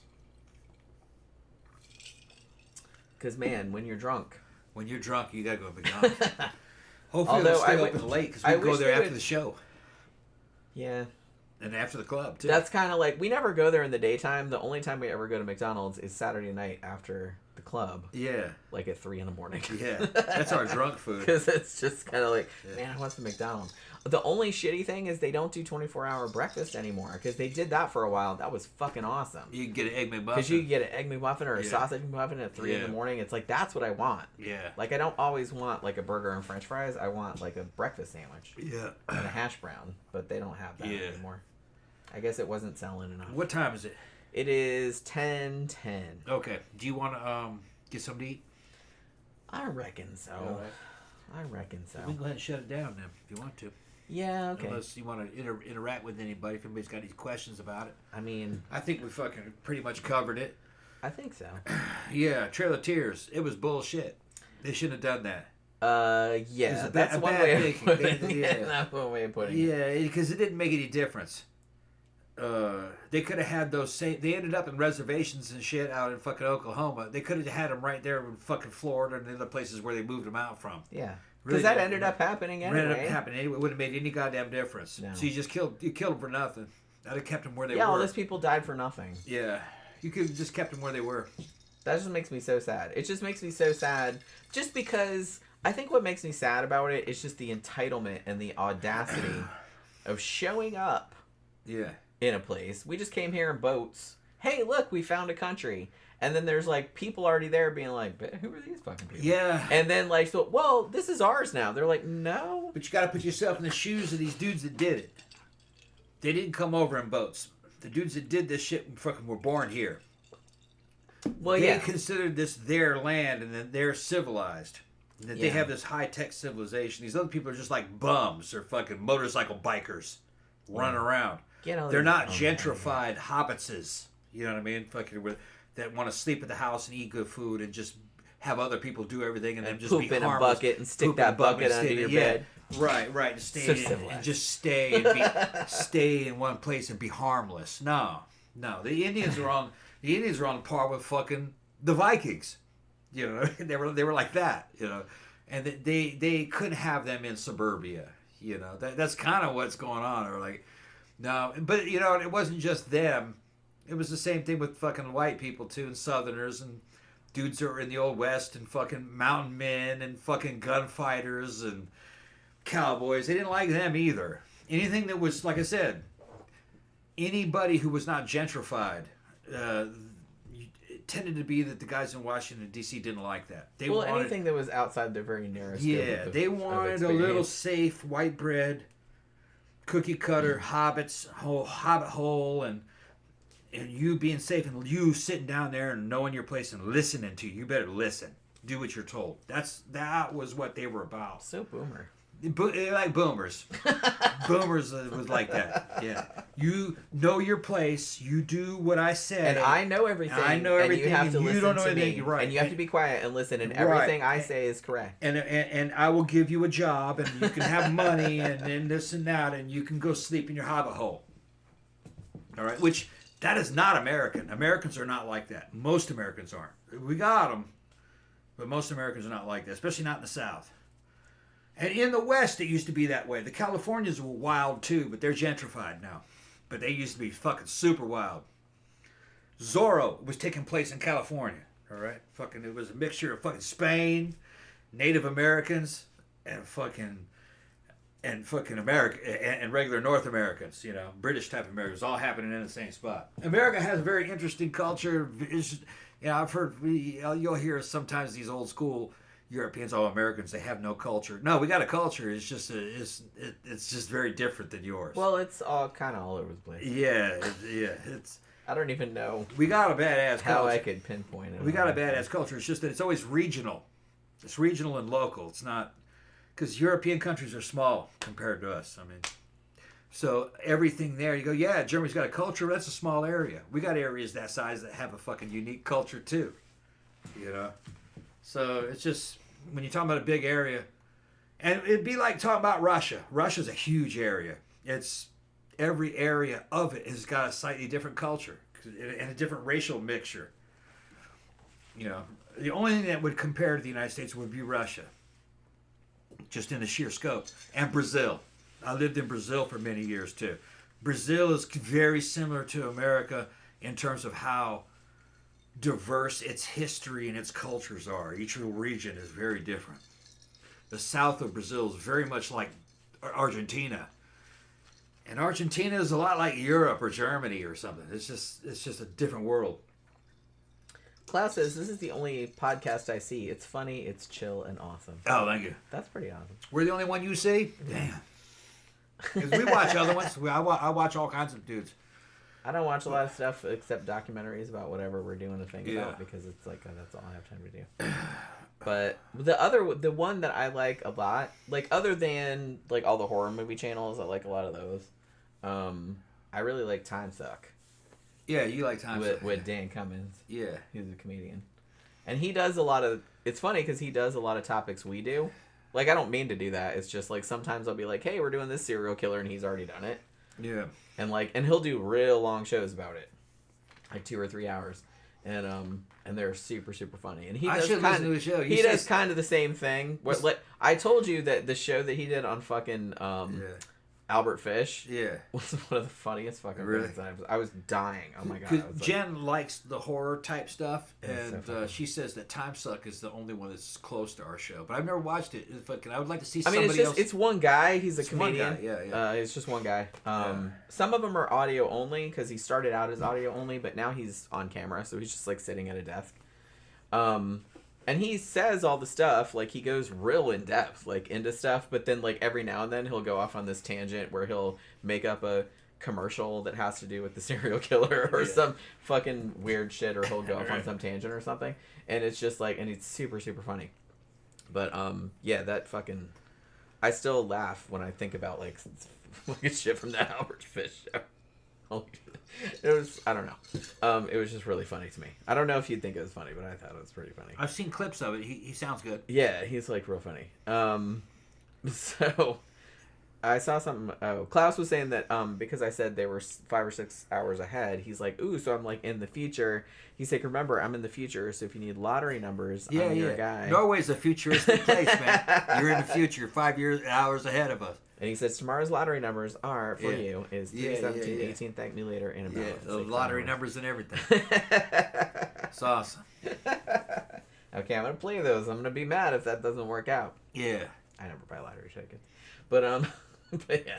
All right, so we're gonna wrap it up for this evening. Hopefully you guys enjoyed the show. I know it was kind of a bummer topic, but I think we had a good time with it. It's in the past. We got through it.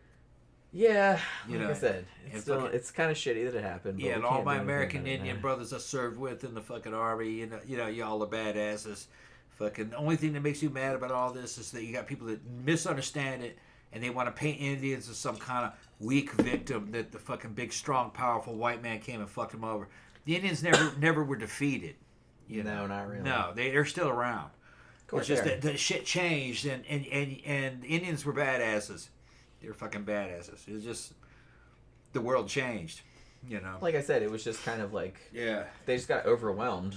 Yeah, you can't fight. Honestly, you can't fight the progress of technology, and even even the white men that were with the Indians at that time, they're not living like that anymore. You don't have fucking gunfighters and fucking cowboys, and there's a few cowboys left, but they're just, the world isn't dominated by that. Once cars and roads and jet planes and fucking fences and internet, and that world's gone.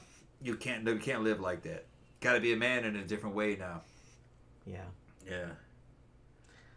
It was just another era. I know. And like I said, it was a bummer time. Thousands of people died, and they didn't need to. That's throughout history, though. Everybody's dying all the time that don't need to. I know, they're just victim. They're just fucking. It's just a bummer. The victims of the damn machine of fucking progress. It's fucking crushing everybody. You just gotta fight. It's crushing all of us. Eventually, when the robots take over. When the robots take over, we'll all the robots are taking over too. Okay, AI is gonna fuck. So then, all humans, it won't matter what color you are, or nothing like that. Yeah, robots we're gonna be fighting. It's gonna be like everything you saw in Terminator 1 was true. The fucking Skynet is gonna fucking come after us. Probably. I don't know. I don't know. I try not to worry about it. It's coming for your job. I'll probably be dead before all that happens. Computer took my job. Probably be dead before all that happens. That's not a good way to look at it. We got to prevent it. Yeah, but I don't know. It's gonna be just like out of fucking Frank Hubert, fucking with Dune, about the. They're gonna pass Butlerian and jihad. We're gonna get rid of all that shit. Got to get rid of AI. If fucking AI can get so fucking powerful and so good that no one will have a job, we're just gonna be vegetables, and then they'll just kill us because we're obsolete, and they'll replace us with fucking synthetic fucking humanoid robots that might have human consciousnesses. Although if they let me pop my consciousness into like a synthetic, like an android, I'd just like out of that new fucking Alien series you're watching. I'd be down for that. That's probably what will happen. And then there'll be a point where we don't even need the body. We'll just make another soul. We don't need a human body to get the soul out of. We'll just make another soul and put that in a machine. That's probably the way the aliens are. Probably. They're probably never biological. All right, we're gonna wrap it up. Probably go down to Circle K and get some sandwiches, get some snacks, have them laugh at our drunk asses. As they usually do. It's like right there. Don't worry too much about it. But yeah, gonna go down and get some sandwiches. Do we eat all the chips? There's a little bit of chips. Do I need to buy more chips? If you want to, you can. I mean, I might get more chips. Yeah. Because I think we ate the rest of them earlier today. All right, so thank you everybody for dropping by this evening. Thank you for your super chats. And we will see you guys again on Friday night for the Sidetrack Show, which is my favorite show of the week. No topic. We just talk about a bunch of bullshit and hang out with you guys and get drunk and all this other kind of stuff. And we can stay on for a long time this Friday because we're not going anyplace. So, so it'll be a fun time. Hopefully you guys can join us for that. Thank you everybody for joining us. And we will see you guys again on Friday night.